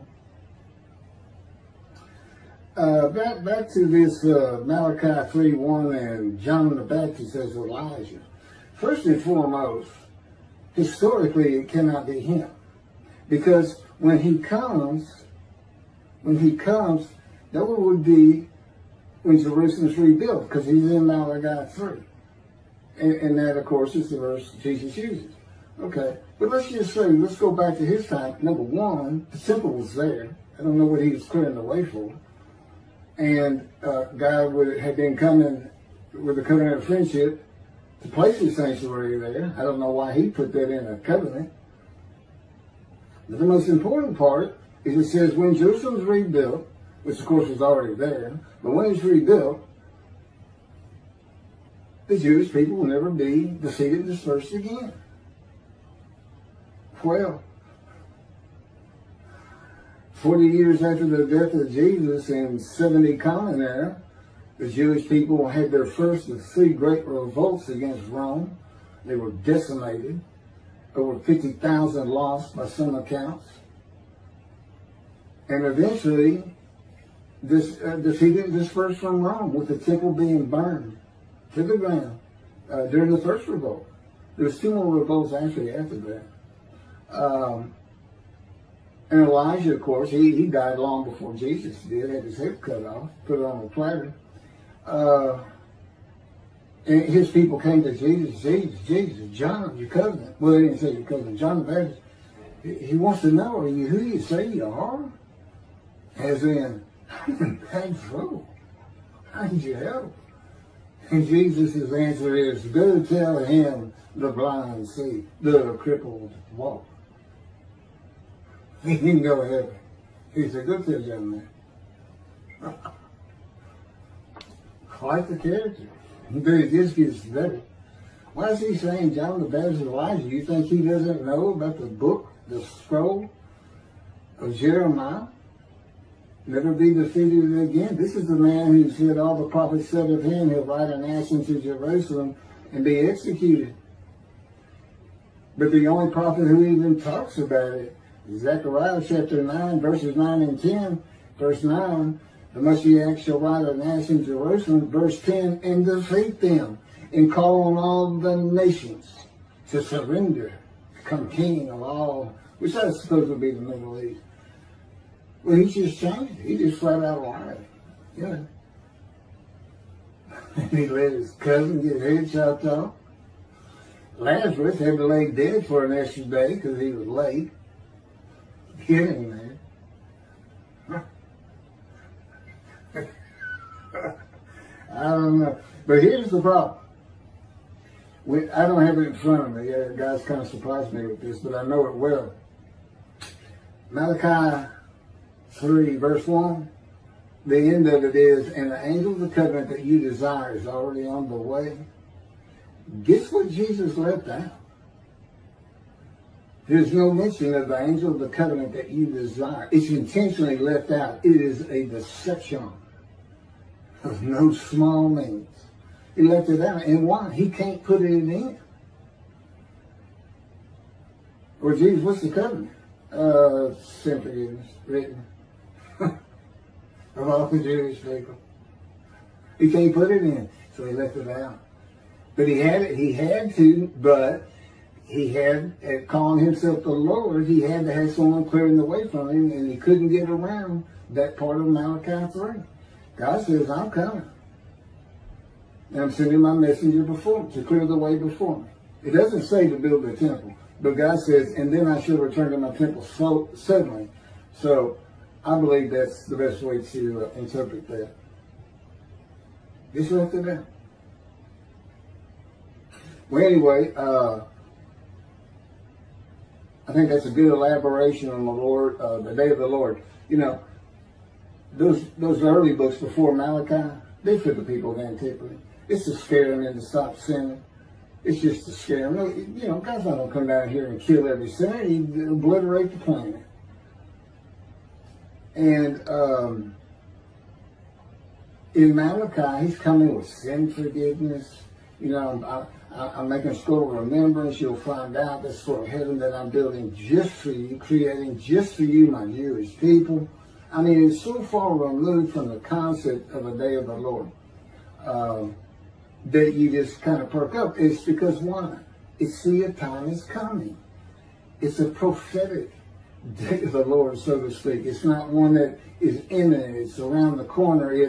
There will be a time when I come back. I'll come back, sin forgiveness. I'm telling you, you only have to be mindful of my laws, not strict compliance. It's the same covenant. It's new only because it's an amendment. He includes plenty of confirmation that I am your God, and the Jewish people are his people. Thank you very much. I hope you enjoyed it.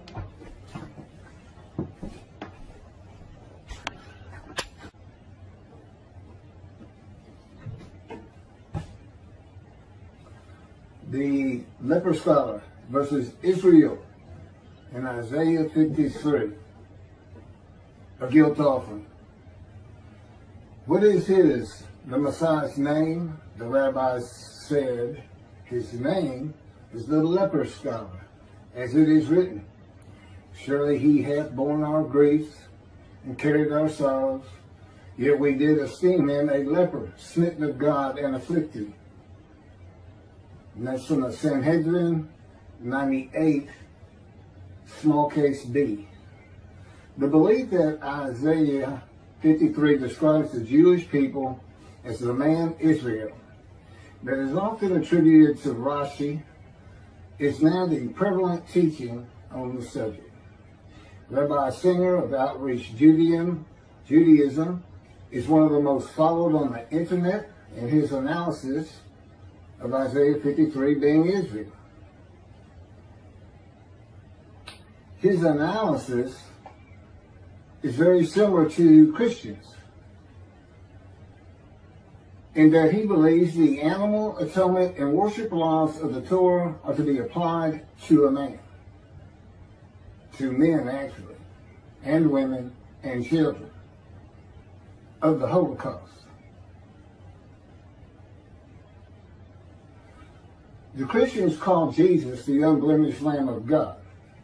Rabbi Singer says the Jewish people who were murdered and slaughtered in the Holocaust were ram guilt offerings for the purpose which might prosper of having the Jewish people return to the promised land.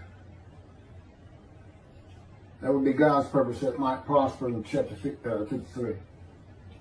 Rabbi Singer's commentary from his midrash, Isaiah 53, Jesus or Israel, on Isaiah 53:10. This was posted on a Facebook page. The end of it says, share this with all your friends. In other words, anybody can use it. So, you know, and everybody should know that, by the way. You can't just use something that's on somebody's site. But if you're given the authorization to, such as he gave, it's okay, but you still can't perjure or slander them. I'm a lawyer. I don't practice, but I am a lawyer, and I know these things. So I'm just going to really deal with 53:10. I'm not going to go through his whole midrash or anything. It's the one verse that you can't just prove by physical evidence. He offers himself for guilt. You know, all you can do is take somebody's word for it that you did. Except there is a little bit more. In any event, I am going to read, this is in quotes. There's no, I didn't do anything. I didn't even make corrections for this bad grammar and everything. It's exactly as it is in his midrash from Isaiah 53 that he had posted on Facebook in his notes many years ago. I was a friend of his at the time.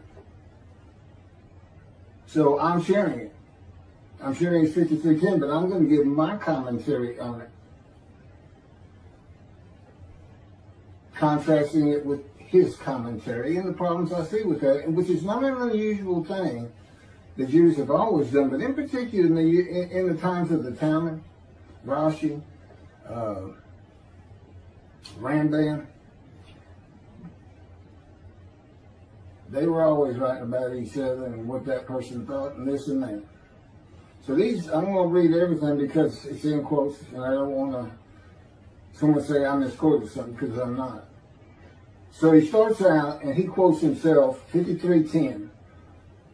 Hashem desired to oppress him, and he afflicted him if his soul would acknowledge guilt. He would see offspring and live long days, and the desire of Hashem would succeed in his hand. Then he quotes 53:10 from the Jewish Publication Society. He doesn't say where the first one came from. I recognize it, but I don't know where it came from either. But the Lord chose to crush him by disease, that if he made himself an offering for guilt, he might see offspring and have long life, and that through him the Lord's purpose might prosper. This translation by the Jewish Publication Society of the Hebrew into English began in, I believe it's 1956, from scratch. They didn't use old texts from the Talmud era. You know, the Old Testament of the Christians is from a Greek translation, and then into English. And translations are tough enough as it is without going through two instead of just directly one. And the rabbis and scholars on language who were involved with that process for many, many years began with the Leningrad Codex, the oldest Hebrew translation of the Hebrew, the oldest Hebrew Bible written in Hebrew. It's and they translated it. It's one that's been used for hundreds of years.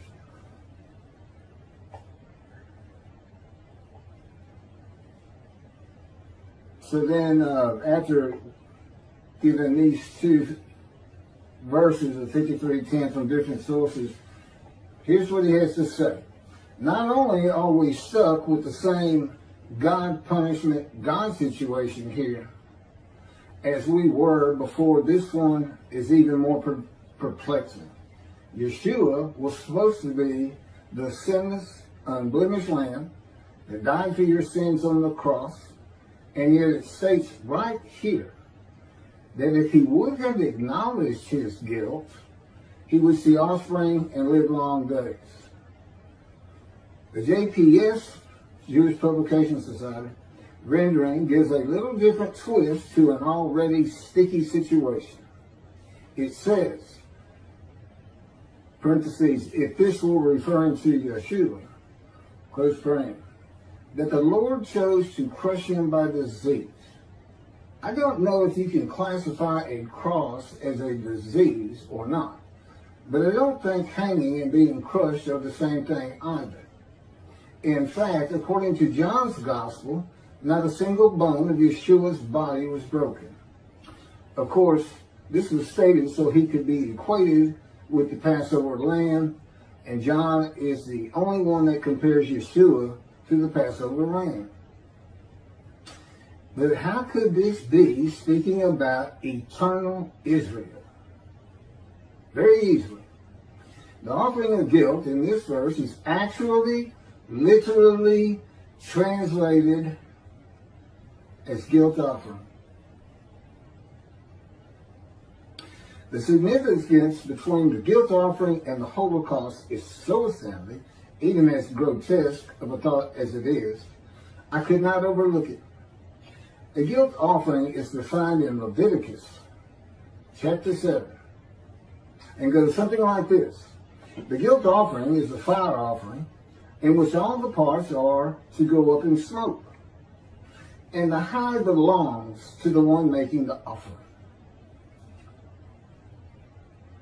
I mentioned before that during the Holocaust, Hitler not only burned Jews in the ovens of Auschwitz, but he also used their skins as lampshades and their hair as stuffing for pillows. He sacrificed these peoples on the altars of ovens and kept their hides as his portion, but not until he worked and starved them to death. So, after the atrocities of World War II, the Lord's purpose had prospered, because the land that was sworn to us is once again being inhabited by its rightful owners and is awaiting the final ingathering.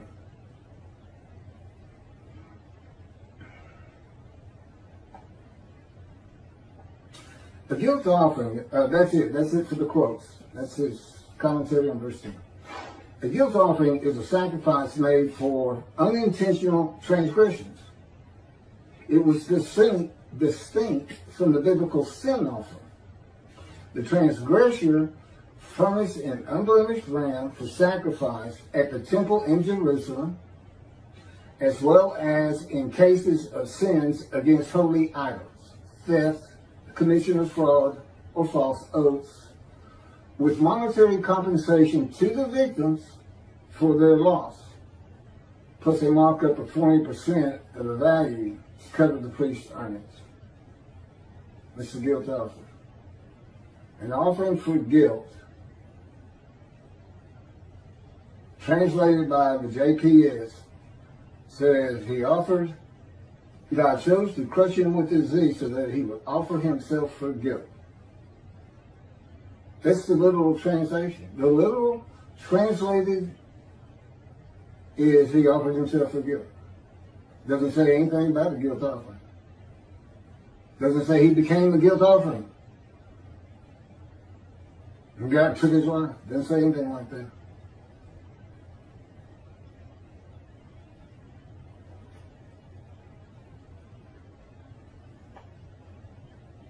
The Jewish people murdered in the Holocaust had not made any unintentional transgressions against Hitler and did not make monetary compensation to Hitler if they did.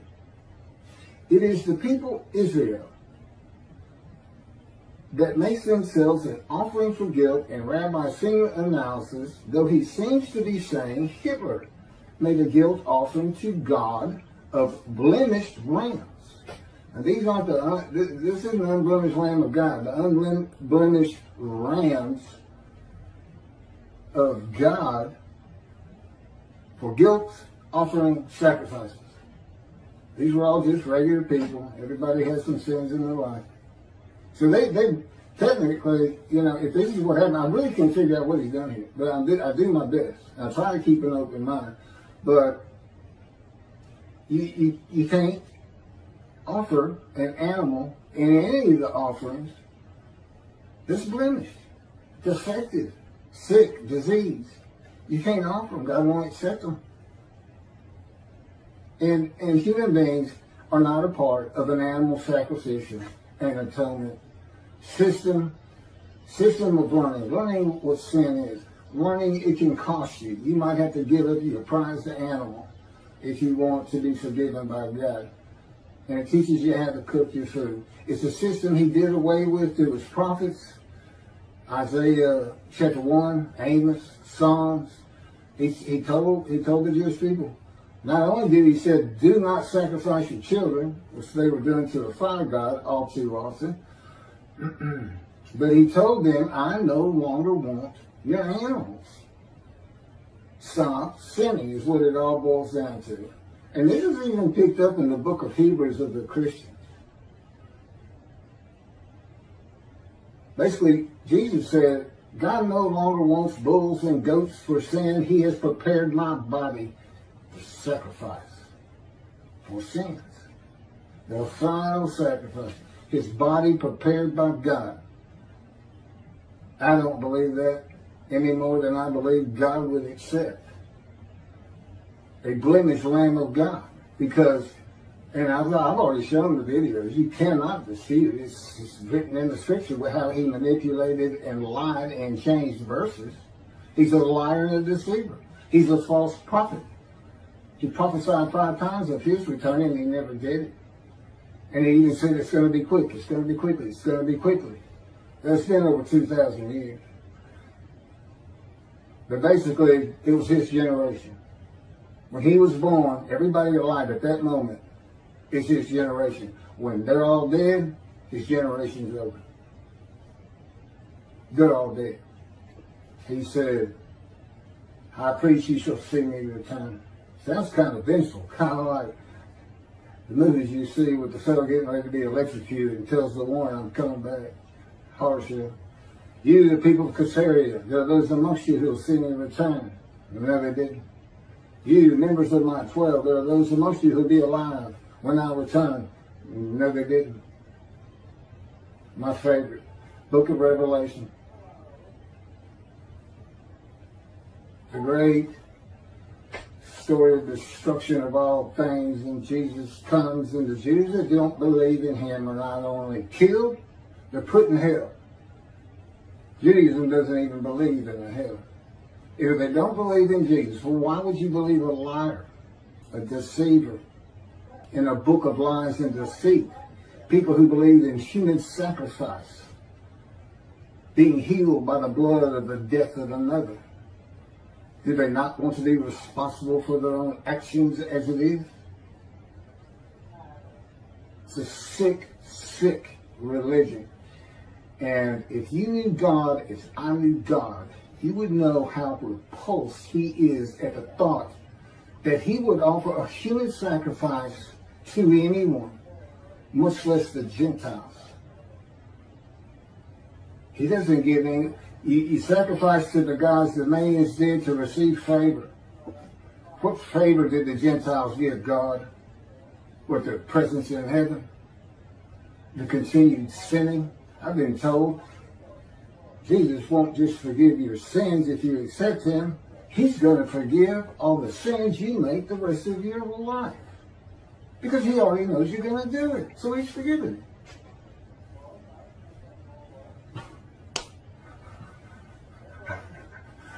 I walked out thinking to myself, I got carte blanche. I can go do anything. I accept this Jesus. But no, I don't accept Jesus. Indeed, I don't think he ever existed. I think he's a story. And I had good reason for that. But let's get back to God murdering his children. I don't think Hitler offered them. So here's these brands. Somebody had to offer them, so God's going to offer them. Not unlike he offered his son.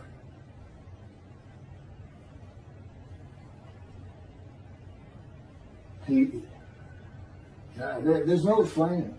And I haven't even finished yet. So, Hitler sacrificed these people on the altars of ovens. These ovens to get rid of bodies of fire had become altars. And kept their hides as his portion. It's very interesting. Because in verse 11 of Isaiah 53, the righteous servant who makes the many righteous receives as his portion the many, and as his spoil the multitude. The reference is to the people he's making righteous, the many. Many will be made righteous. My righteous servant makes the many righteous. Your portion, the many. You can keep your followers. Maybe they'll donate to your cause, getting God's temple rebuilt. But I gotta wade through rabbis like this, and Jews for Judaism, and Michael Stroback, who basically just ignores 10. It's so simple. If you're going to use Israel as the man to be identified in Isaiah 53, who's supposed to be God's representative, like Moses in the day of the Lord, but if you're going to use them, you're going to have to use them as God used them with Moses. You gather every single one of them. They have to agree to a man. I want to know when all Jews got together as one and were plagued by God with disease and brought to grief with sickness, that they would offer themselves for guilt to God, be given long life, and make the many righteous. How many people did the murdered Jews of the Holocaust make righteous? How many of them saw their children after that? None of it makes sense. And Hitler's portion, is it him? Did he make the offering? Why is he getting a portion? Is Hitler the righteous servant of God? That's what he's saying. It's mind-boggling. And yet he's got thousands and thousands and thousands of Jewish people believing this. And I'm that man. I'm God's representative. I am his Moses. And this is what I got to wait for. Those people that follow Talmud, they'll throw you out of a group so fast for even suggesting, hey, it could be Elijah with the same purpose. They both have to make people righteous, bring them back to Judaism, and they both have a task which might prosper. God's purpose in Isaiah 53 is not stated. We don't know it until Malachi 3, which is where God announces the day of the Lord. And he says, I'm sending my messenger, who is Elijah, and I'm going to return to my temple suddenly. That's his purpose. Okay, so picking back up. Rabbi Singer seems to be saying that Hitler is the man of Isaiah 53 who makes an offer of Israel, the Jewish people, which again would have to be all of them if you're going to call them Israel, as a Leviticus ram guilt offering. And Hitler receives as his portion their heights. Isaiah 53:12 says God's righteous servant, which is Israel, and we're using the 6 million of the Holocaust as Israel, as best I can tell. Because the rest of the Jews, another 6 million, didn't offer that 6 million up, and that's not what he says. He's saying God did it. Because God's purpose was, I want y'all back in the promised land. So he murdered and created the Holocaust. I guess he raised Hitler up for that purpose. And I don't think so. I don't understand thinking like that either. I don't get it one bit, but that's me. I couldn't believe it when I read this. I really couldn't. And I'm going to offer myself for guilt. The guilt that the Jewish people feel from not being righteous, which is why they're sick and suffering in the opening verses. Who are the witnesses? It's not kings, as everybody seems to think from chapter 62. There's a reason they're in quotes. And then God says, well, you got to be suitable for my purpose. And the purpose is I want you to go make these sinners, these people who are sick, emotionally sick, from being unrighteous, by being my righteous servant that makes them any righteous. But you got to be made ready. And I have a process you're not going to believe. It's like getting a cadet ready to be a Marine or a Navy SEAL, except multiply that by about 10 million. It's in his power. And with me, he came to me in the womb to make certain that I lived a life of suffering, filled with disease and injuries and Or there's many other things. It's in the book. He went to the womb. He came to the womb with Jeremiah to make sure Jeremiah was a priestly, godly man. I was the exact opposite, an atheist for 50 years. And I had a furious spirit just like Moses and just like Ezekiel.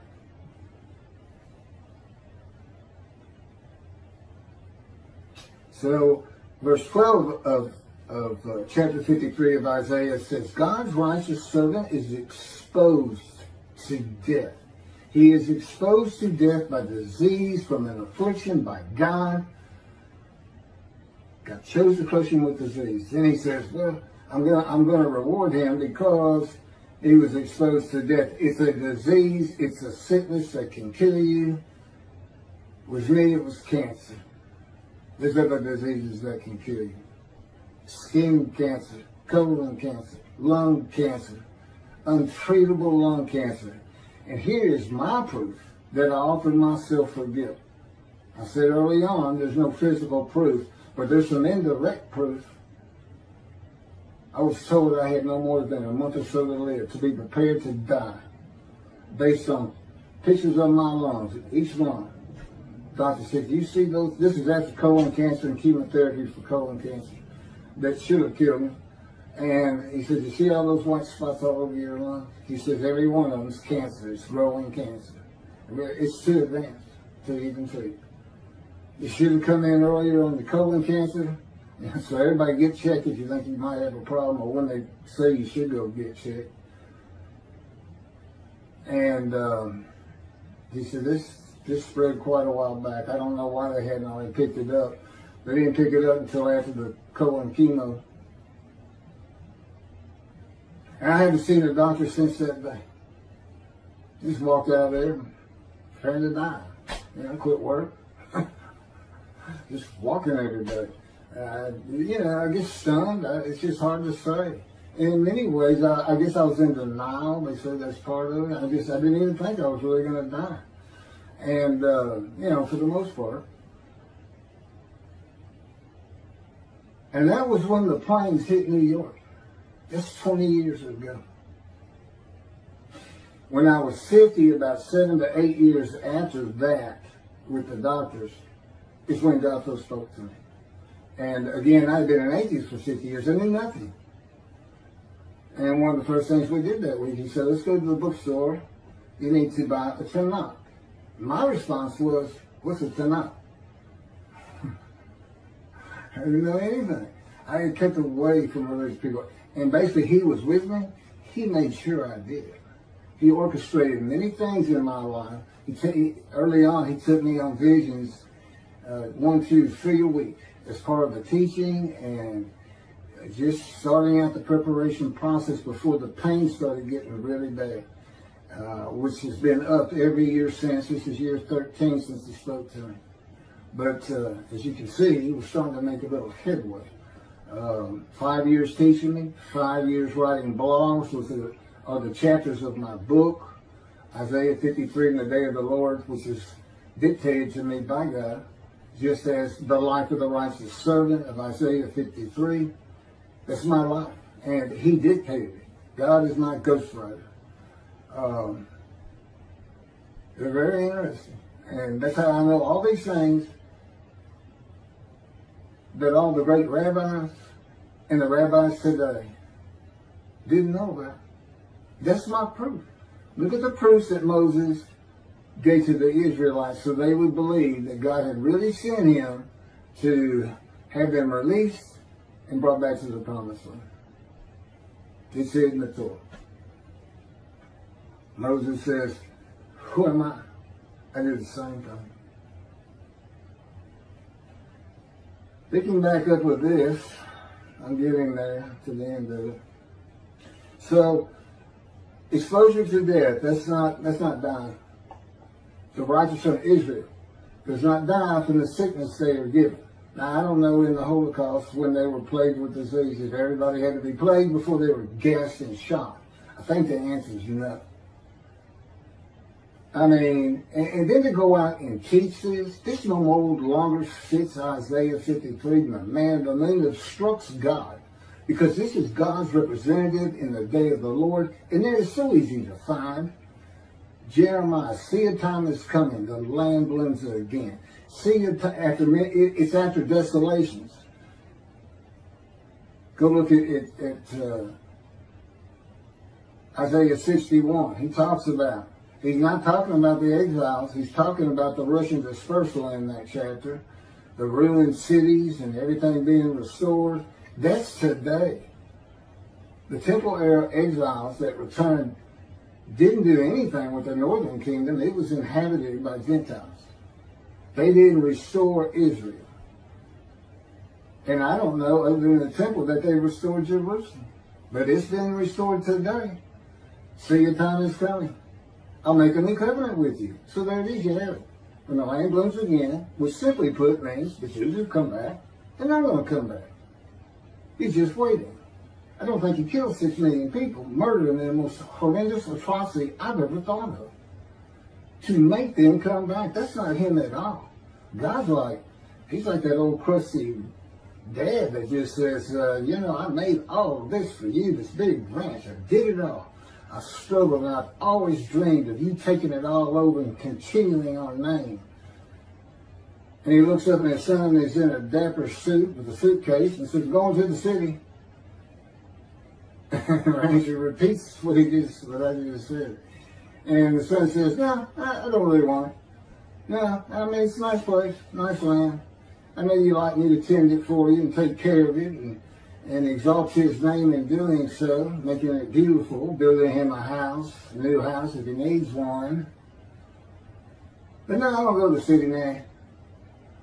Now, I realize he's not getting pushed out by the Romans.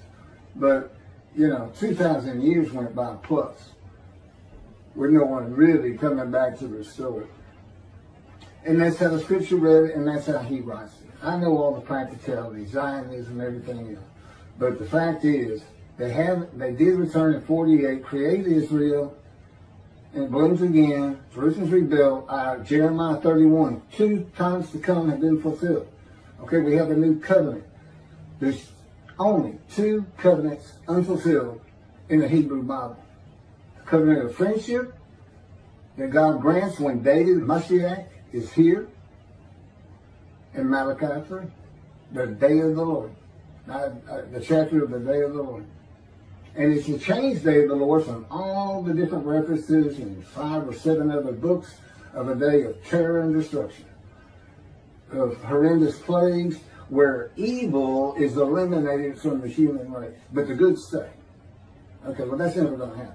That's not God's, that's just fun stories for antiquity, and even today. I mean, it's, I watch zombie movies sometimes. Talking about the resurrection of the dead, but I don't believe the dead are resurrected. I have too much knowledge, science and medicine, and just plain common sense. That's not happening. The Orthodox pray for the resurrection weekly because of Rambam. He's got 13 fundamental principles of Judaism. The 13th is belief. You have to have belief in the resurrection. But where are you going to put the million Israelites in the Exodus? Where are you going to put all their ancestors who were in Egypt for 400 years? People who didn't even cook the food. Because God had to teach them with the animal sacrificial and atonement laws. Bring your animal to a fire. Now sharing it. At least the priest teach it. It's better eating if you're going to not drink the blood. Okay? Part of the laws, rules, and commandments. You got to cook it. You can drain it all you want. You need to cook it. And that's what that was about. And he did away with it. And even Jesus did that. God no longer wants animals for sin. He's prepared a human body for it. That was never intended for a human body. And God knew what the Gentiles were going to do. They were going to come up with their unblemished lamb so they could get sin free. And that's why Isaiah 53 describes a man as blemished and with defect by some of the words. If you look up their definitions of the synonyms, serious injuries, just an entire life of misery. I am the man of Isaiah 53. I match every verse. My midrash will show you that and show you how all these things that I'm talking about, of course, they're in the book. I am the exact opposite of Jesus Christ. I am the blemished, disfigured prophet of God. I'm not a lamb. I'm a man.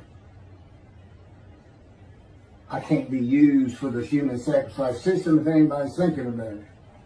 Because I'm the righteous servant of God. They think, oh, that'd be a good sacrifice. That'd be good. What I want to see, now that we all know the Jews are the righteous servant of God, all of them. There's 7 million in Israel, 7 million in America, and I don't know how many millions in Europe and across the world. I'll just say 14 million.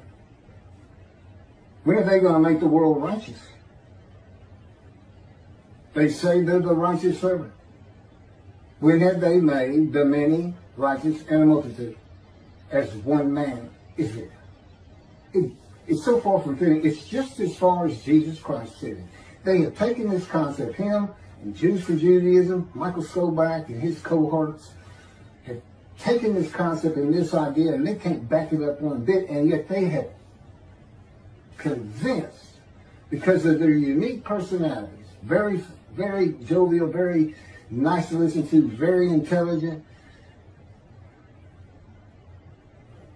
but with false teachings, and thousands of Jewish people believe this. It's Israel. I can't even mention it could be Elijah, much less a Gentile.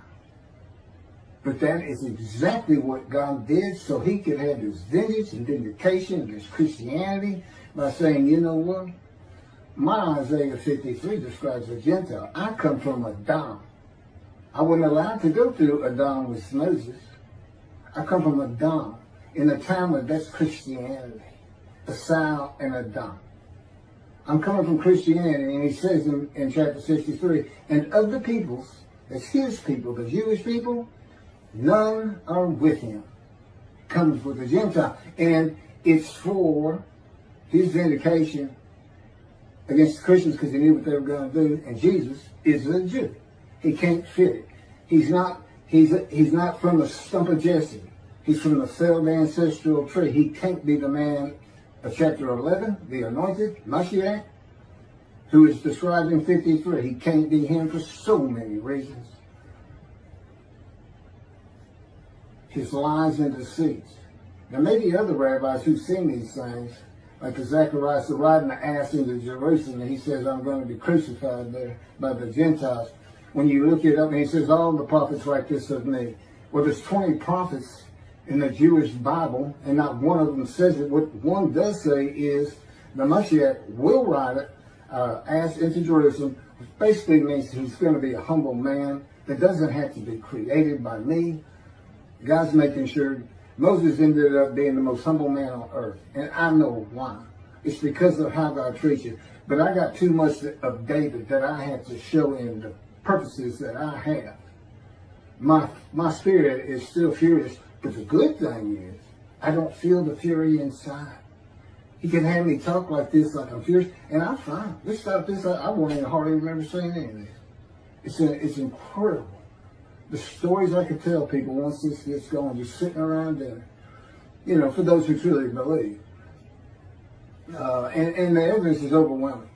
To not believe it is really to tell me you didn't ever believe Moses. You and your ancestors would have died in Egypt. You wouldn't have gone, you'd have stayed. You can't use animal sacrifice for human beings. It's mind-boggling. Absolutely mind-boggling. Okay, let me see where I'm at. I think I'm about done.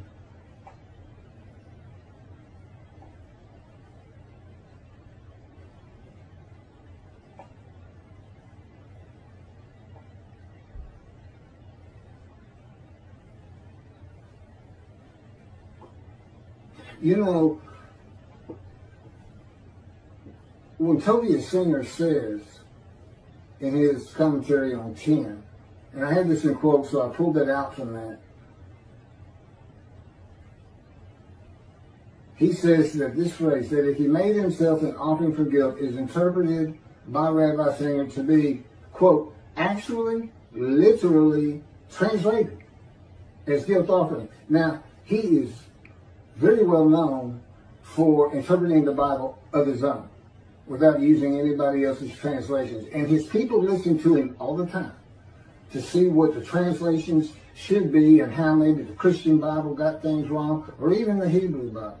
I don't think we've ever seen that. But in particular, a lot of these people are Christians who have converted to Judaism, or they are Jews who were Christians just by how they were raised, and then I guess Messianic Jews too sometimes.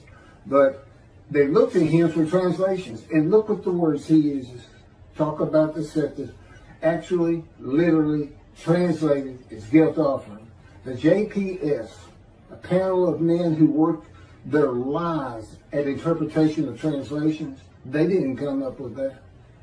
Rabbis from Orthodox, Conservative, Reform, and then linguistic experts from universities, well esteemed, well pedigreed, and they don't say it's actually literally a guilt offering, and that's what God's saying. So let's use his animal sacrificial system. And in Tobiah's case, let's offer up 6 million Jews.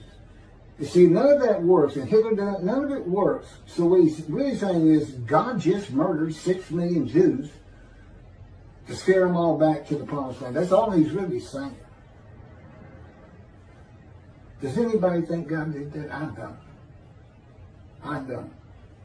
I don't even think when he says he put a plague against them in antiquity that he really did it. I think the plague was just there, no different than the pandemic we're under. Well, much different, but that's just the way times were when you didn't have medicine. People didn't cook their food and this and that. He would tell you.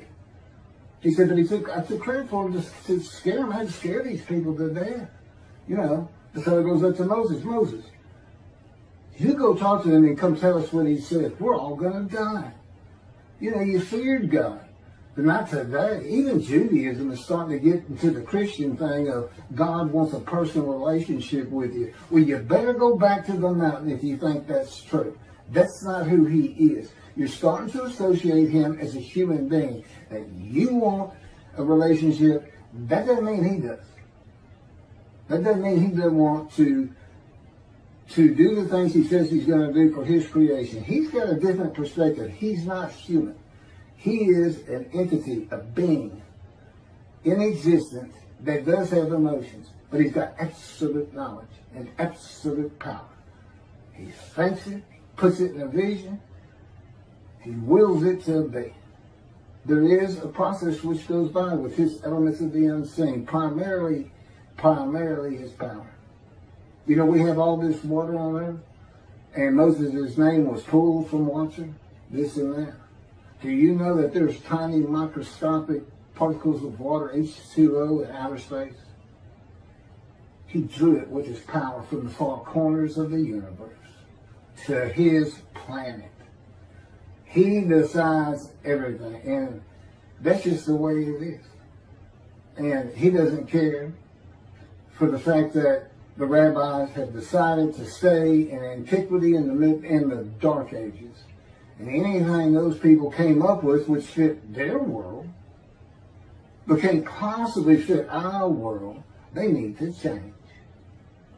He expected more of them. They dismissed. This is the reckoning. I'm bringing it for him. But he orchestrates every single word from my mouth.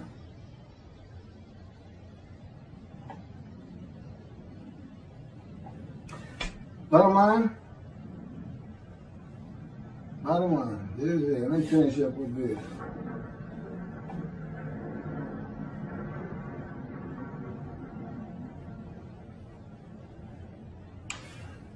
Who receives the long life? I want to know who receives the long life. Because it's not Hitler and it's not the victims of the Holocaust. Who receives the long life?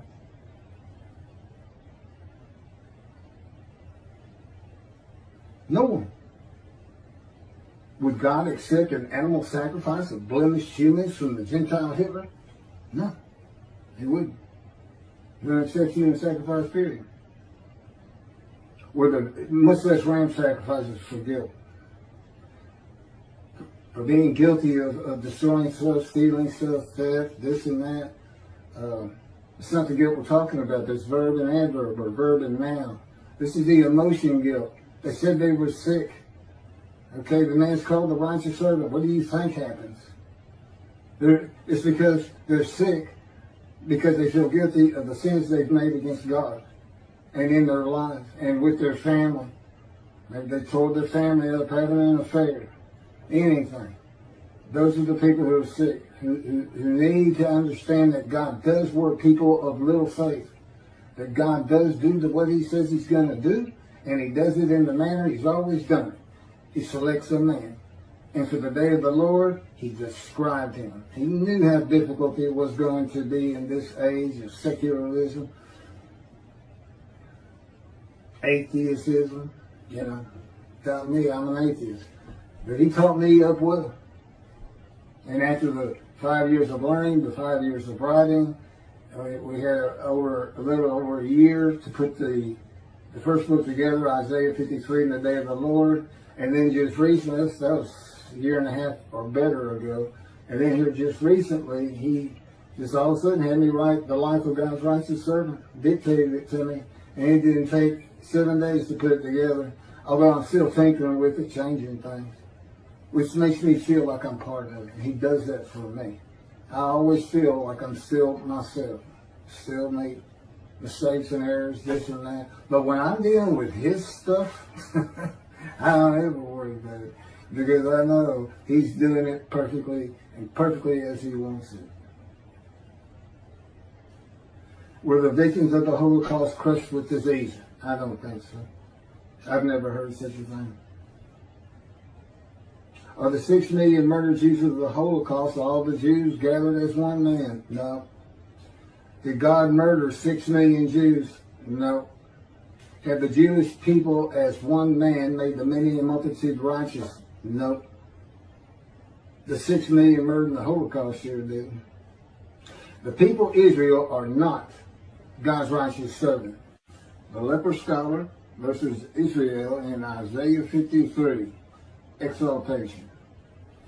The belief that Isaiah 53 describes the Jewish people as the man Israel, that is often attributed to Rashi, is now the prevalent teaching on the subject. Jews for Judaism is one of the most followed on the internet in its analysis of Isaiah 53, being the people Israel. The following is from Jews for Judaism, Isaiah 53, verse by verse. There's been no change to anything. It's directly from their internet site, which they allow you to download. They authorize the use of this material. If you're not authorized, if someone doesn't say share this or download this, take this, in some manner authorizing you to take it, you are not to take information from people's websites. But having this authority to take it, the only thing I have to worry about is slander and perjury, and that is not something I would do. I'm a lawyer, very familiar with these things. And this is in quotes. 52:13. Behold, my servant shall succeed. He will be exalted and become high and exceedingly lofty. The success and exaltation of God's servant is an event that the prophet sees as futuristic. This is used for Judaism, and that particular verse 12 is different than the one that's used in the Jewish Publication Society's 1985 edition of the translation of Hebrew to English of the Hebrew Bible. I'm not sure where it comes from.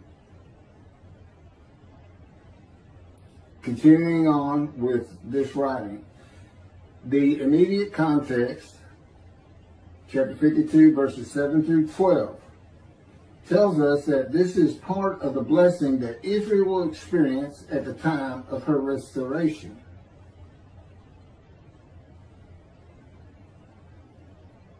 This is my commentary on that. In Isaiah 52, verses 13 through 15, a multiple verse quotation, starting at 13, ending at 15, the verses are combined. The Lord begins to describe his righteous servant of chapter 53. Isaiah 52, 13 through 15 should have been verses 1 through 3 of chapter 53. My servant, to be exalted and become high and exceedingly lofty, is now the Gentile man God comes with from Edom, a Christian country, and of the Jewish people none are with him. It is not the exiles. It is the Gentile that becomes my righteous servant in Isaiah chapter 53, verse 11, after passing the test of devotion in Isaiah 53, verse 10, when he makes himself an offering for gift in a covenant with God. The immediate context of Isaiah 52, verses 7 through 12 is poetry and an announcement of prophecy fulfilled in the return to Judah of all 13 tribes, a remnant of each tribe, who had been deported in exile to Assyria, Babylon at one time or another. My servant exalted was the Assyrian Babylonian exiles, and the victory, this is from verses 7 through 12, and the victory in sight of all the nations was the second temple. It was not a futuristic prophecy. The return included God's forgiveness of all of the sins and inequities of the Assyrian Babylon exiles. Jeremiah's time to come of the new covenant with sin forgiveness in the day of the Lord is for the Roman dispersal, the diaspora, which means outside of the promised land, outside of Israel, and is futuristic. The translation of Art Scroll and Shabbat of Isaiah 52 that Rashi comments on does not include the quotations that combine verses 13 through 15. The translation used by Jews for Judaism for its commentary also does not have the quotations. They are the only verse quotations of Isaiah 52 and a demarcation of the verses of the fulfillment of prophecy by the return of the remnant of the 13 tribes from exile. They are the beginning, verses 13 through 15,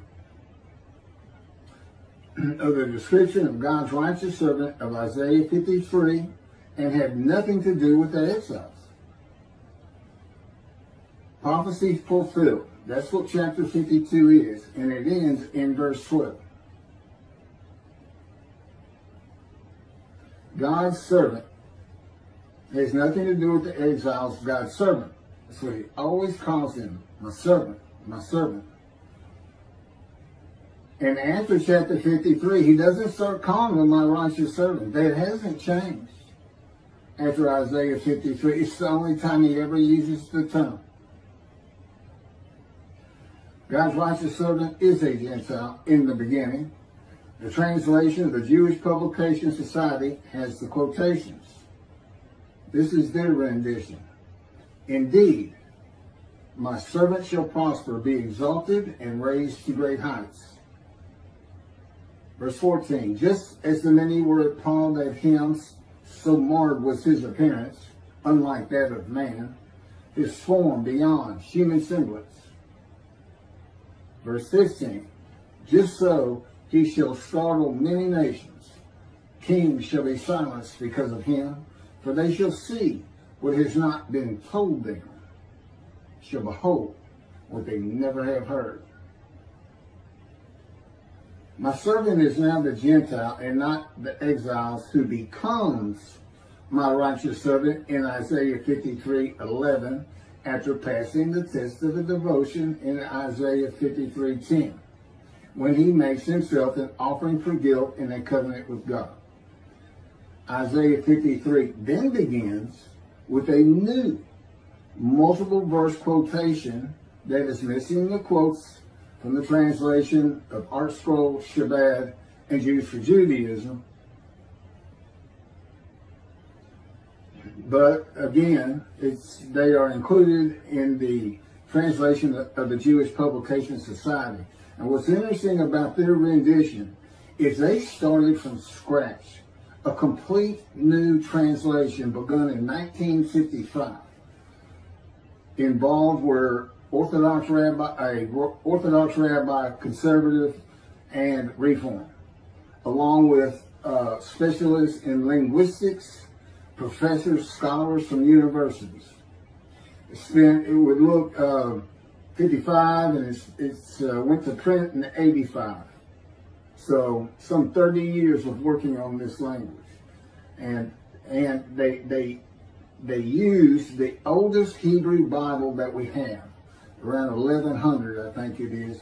It's called the Leningrad Codex, and they just took it out, started on the first page. Now all these other renditions are generally a translation that began with the Leningrad Codex, but went through several different translators, making different changes.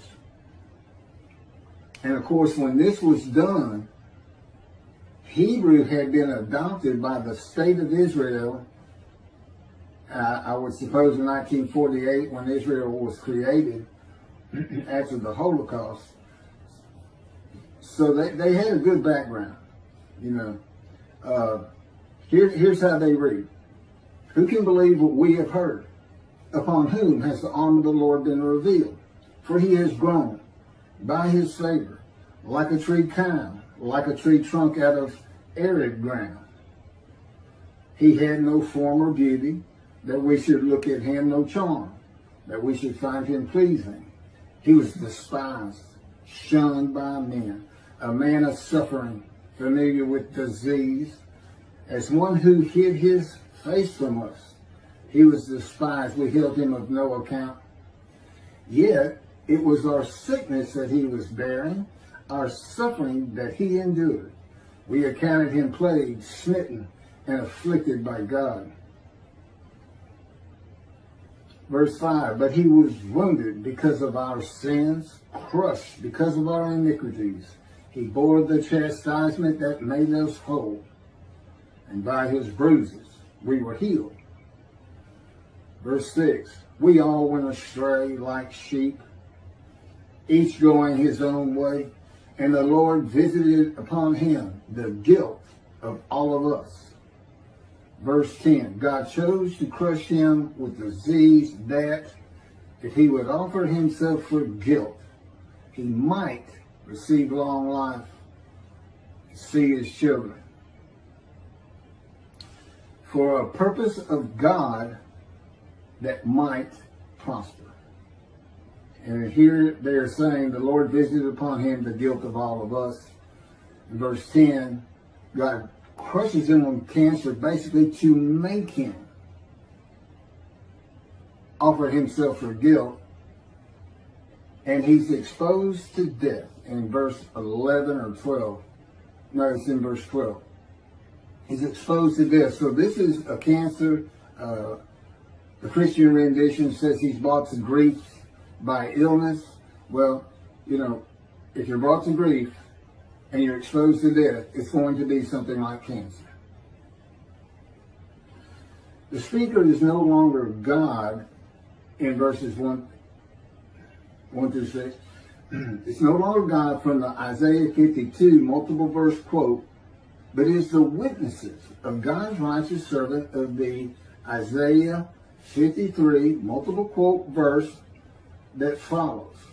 The witnesses, who are Jews, identify themselves as ones of the many made righteous by God's righteous servants, saying, It was our sickness that he was bearing, our suffering he endured. He was wounded because of our sins, crushed because of our iniquities. That's verse 5. He bore the chastisement that made us whole, and by his bruises we are healed. That's also verse 5. And the Lord visited upon him the guilt of us all. That's verse 6, and see offering for guilt in verse 10. That's just bringing out all these words of being punished.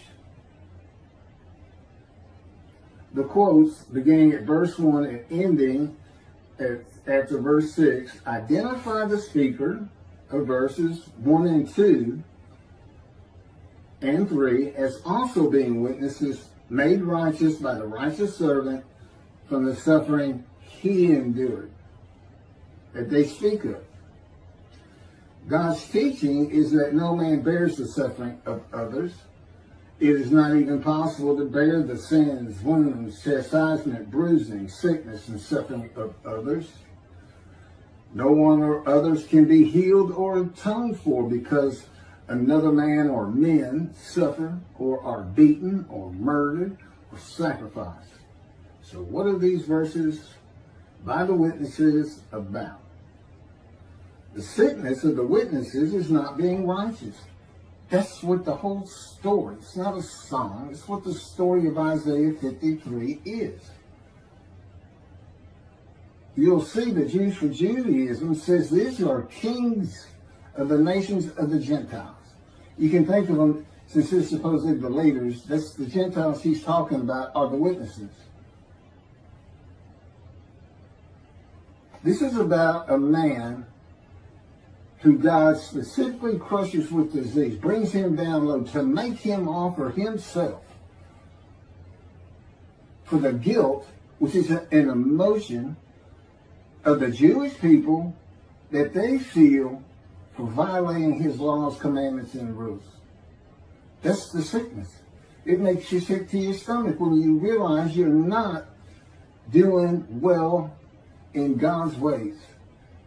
All the problems you have in your family, with your children, with your boss, everything, if you're sinful, if you're not following the commandments God gave you to live your life as in the best way possible in this harsh world, and he knows that.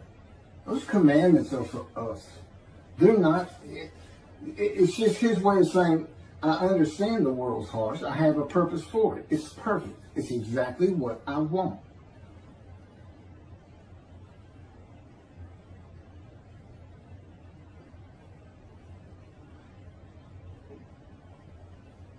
So it's God's righteous servant. It's the servant, the Gentile, who suffers by this chastisement, punishment, bruising, crushing, maltreatment, laid on him by the words and power of God.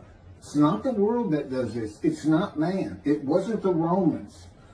For Jews, for Judaism, it's not the way the Gentiles treated you and what you were put through with all the pogroms and the Holocaust, etc., etc.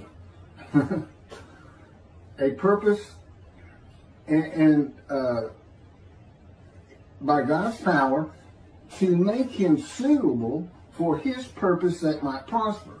Now, this purpose that includes his righteous servant making the many righteous, well, that's the task of the righteous servant. That's not what God's purpose is, to make everybody righteous. No, he's trying to draw people to his prophet, to know who he is by his teachings. That God is with him as he was with Moses. Because as people come to believe who the Moshiach is, who is the man described in Isaiah 53 from chapter 11, verses 1 and 2, that the Spirit of God alights upon, according to the sages and rabbis and the Talmud, until, of course, Rashi, much later than the Talmud. And today it's outreach Judaism and Jews for Judaism that I see prevalent. I don't know that all rabbis aren't like Maimonides, Rambam, who said, Rashi's wrong. He's just flat wrong. It's too inconsistent. It doesn't fit. And Rashi, as I point out in another video, and I believe it gets pointed out in this video, is apparently known for inconsistencies. I really can't comment on that, other than I have one inconsistency that I'm talking about. But we find out what that purpose is in Malachi 3. That's the last chapter, the last time God speaks to a prophet. They say, and God stopped talking to his prophets, the Bible closes. And that's Malachi 3, and that's the day of his prophetic announcement of a day of the Lord.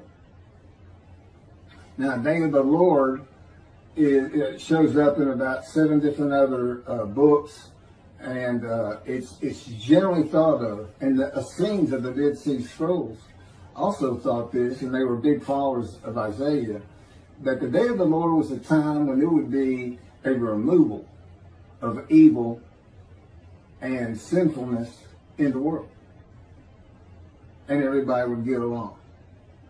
The Essenes, who again wrote the Dead Sea Scrolls, they believed it was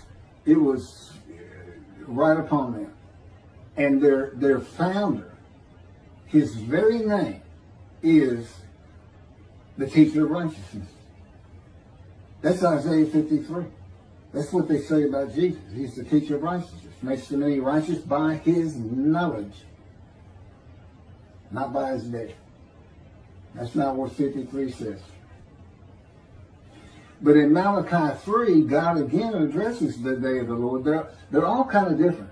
There's some renditions or some chapters that the day of the Lord is only as to Christianity, adament, or it's against the nations, or it's against the nations, all Gentiles, and Israel.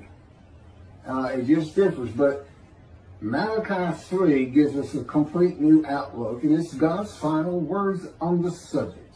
Again, the writings in antiquity were oftentimes just for those people.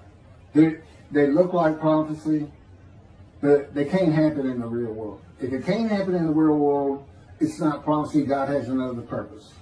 It can be anything from uplifting those people in a harsh time who couldn't read, a society of ignorance, people basing their entire life and relationship with other people just on emotion. You know how bad that can be if you act just on emotion without thinking. So, and for religious purposes, just creating religion and even knowing what the Gentiles were going to do with Christianity, God knows all things from beginning to end, causing some controversy, making it interesting for God. And of course it is prophecy, but it's prophecy that can happen in the real world. And that's what the day of the Lord is about. In the day of the Lord, and we know it's here, and I'll get to that in a moment, we know it's here. It's very simple. I've heard Jews for Judaism, Michael Skolback, say it's when we all stop sinning.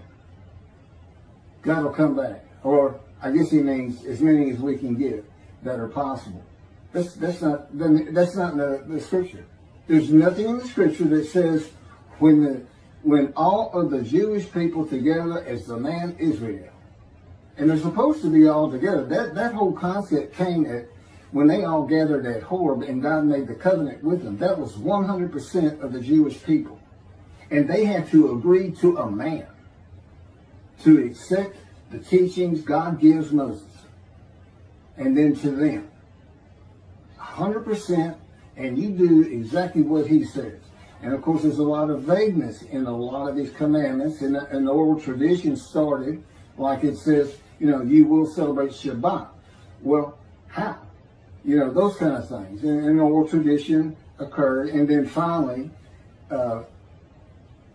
it was decided we got to write all these down. There's everybody out there, all rabbis, anybody that knows stories, write them down. And that's what created the Talmud. God knew that's exactly what would happen by leaving his commandments and laws and rules and teachings so vague in many places. And he knew that they were going to associate the dam with the saw And Esau is the brother of Jacob, who God renamed Israel. Eternal antagonists, almost enemies.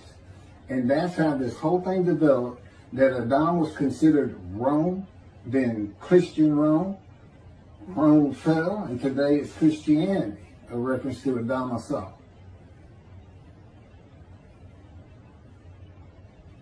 So we find out what the purpose is in Malachi, first verse. God says, I'm sending my messenger to clear the way before me. Meaning he already knows there's not going to be a temple. That one's going to have to be built. He already knows. Because he comes with a covenant of friendship that says, I'm going to place my sanctuary amongst you. He knows it's not there. He knew of the Roman dispersal. He knew Rome was going to destroy it. Isaiah writes sin forgiveness for the exiles of the northern kingdom, the southern kingdom that return, all 13 tribes. And Jeremiah writes for the return of the dispersal of Rome. The diaspora and sin forgiveness is a part of it. The purpose of God is to return to his temple. He says, I'm sending him to clear my message, to clear the way before me, and I shall return to my temple suddenly, when it's rebuilt. But he has to come before that because he's got to get a man ready. He's got to have a Moses. He's got to have a representative. He's got a man who speaks his words, writes his words, and that he can speak through. They said Moses was his veritable mouthpiece on earth. And that man is described in Isaiah 53.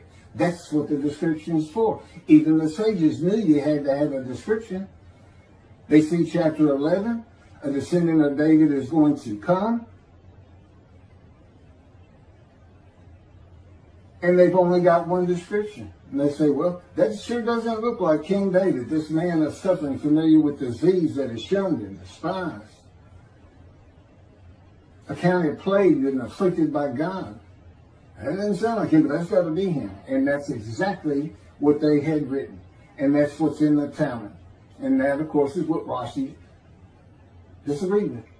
He said, no, I don't know that he's reasoning behind it or anything. I haven't studied Rashi that much. I know he's a great scholar, dearly beloved, and thought of very highly. I've read everything he has on his commentary on 53 and several other chapters, like Malachi. But see, then I see that you can't just go with everything somebody says in antiquity, no matter how smart they are, because they only had so much knowledge. We're of the age of enlightenment, reason, knowledge, medicine, science, information, and now the internet. That's not so in antiquity. For instance, verse 1 concludes with, the angel of the covenant that you desire is already on the way. And it always perplexed me, but I finally, when God was having me type Isaiah 53 in the day of the Lord, I had 2 books that he dictated to me, unpublished. For some reason, Jewish publishers are shying away from it. Matter of fact, everybody's been shying away from it. But that's where God wrote in, shunned and despised. Accounted plague. It's like, we pray for Moshiach, but when he shows up, they shun him and despise him. And yes, they do. Yes, they do. That part's taken care of. A lot of it's taken care of, but we'll get to that. So that's his purpose. Let's go to Jeremiah. See, a time is coming. He says it 3 times. One, see, a time is coming, and then there's several verses that follow, all the way to 31. See, a time is coming again. And then it skips some verses, and then the last verse is, see, a time is coming.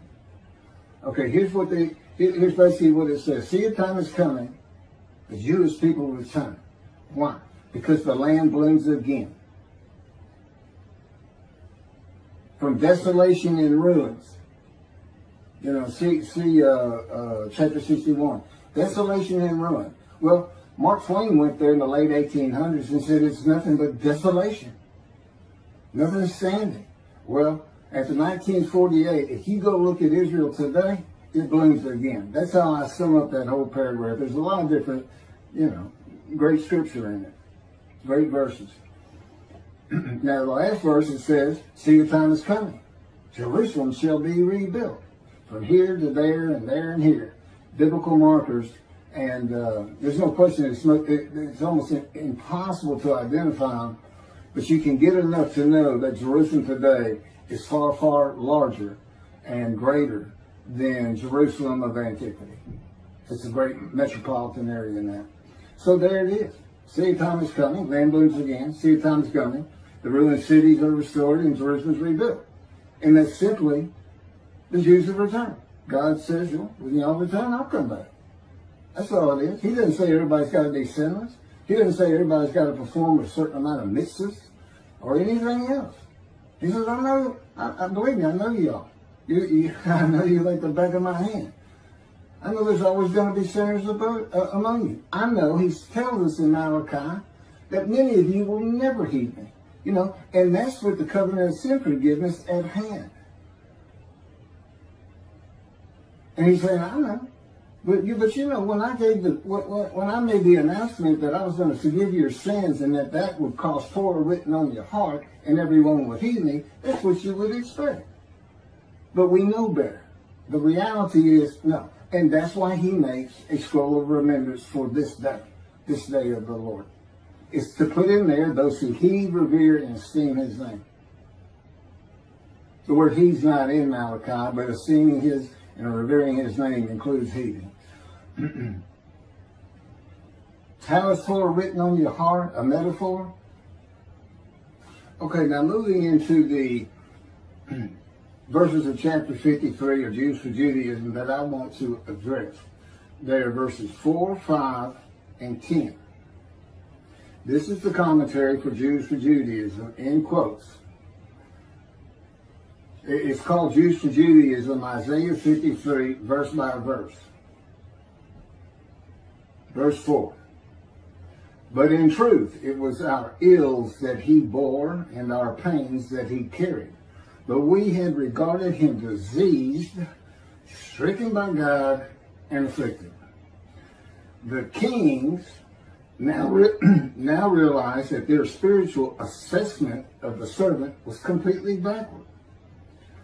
During the time of the servant's lowliness, those who knew him believed that his constant affliction proves that he is spiritually deformed. Otherwise, why would this nation be singled out for God's wrath over any other? But now, this is all Jews for Judaism. But now, with the servant's exaltation, they realized that the servant was not more wicked than them, but more righteous.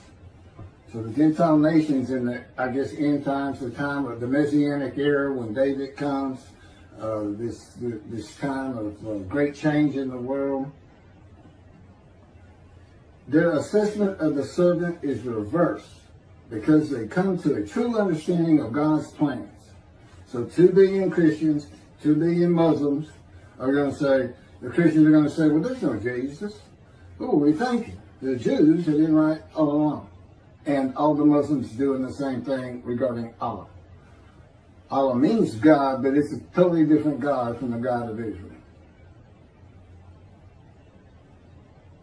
With the restoration of Israel and God's glory coming to dwell in the Jerusalem temple, the nations of the world will experience true sanctity and a real connection to God.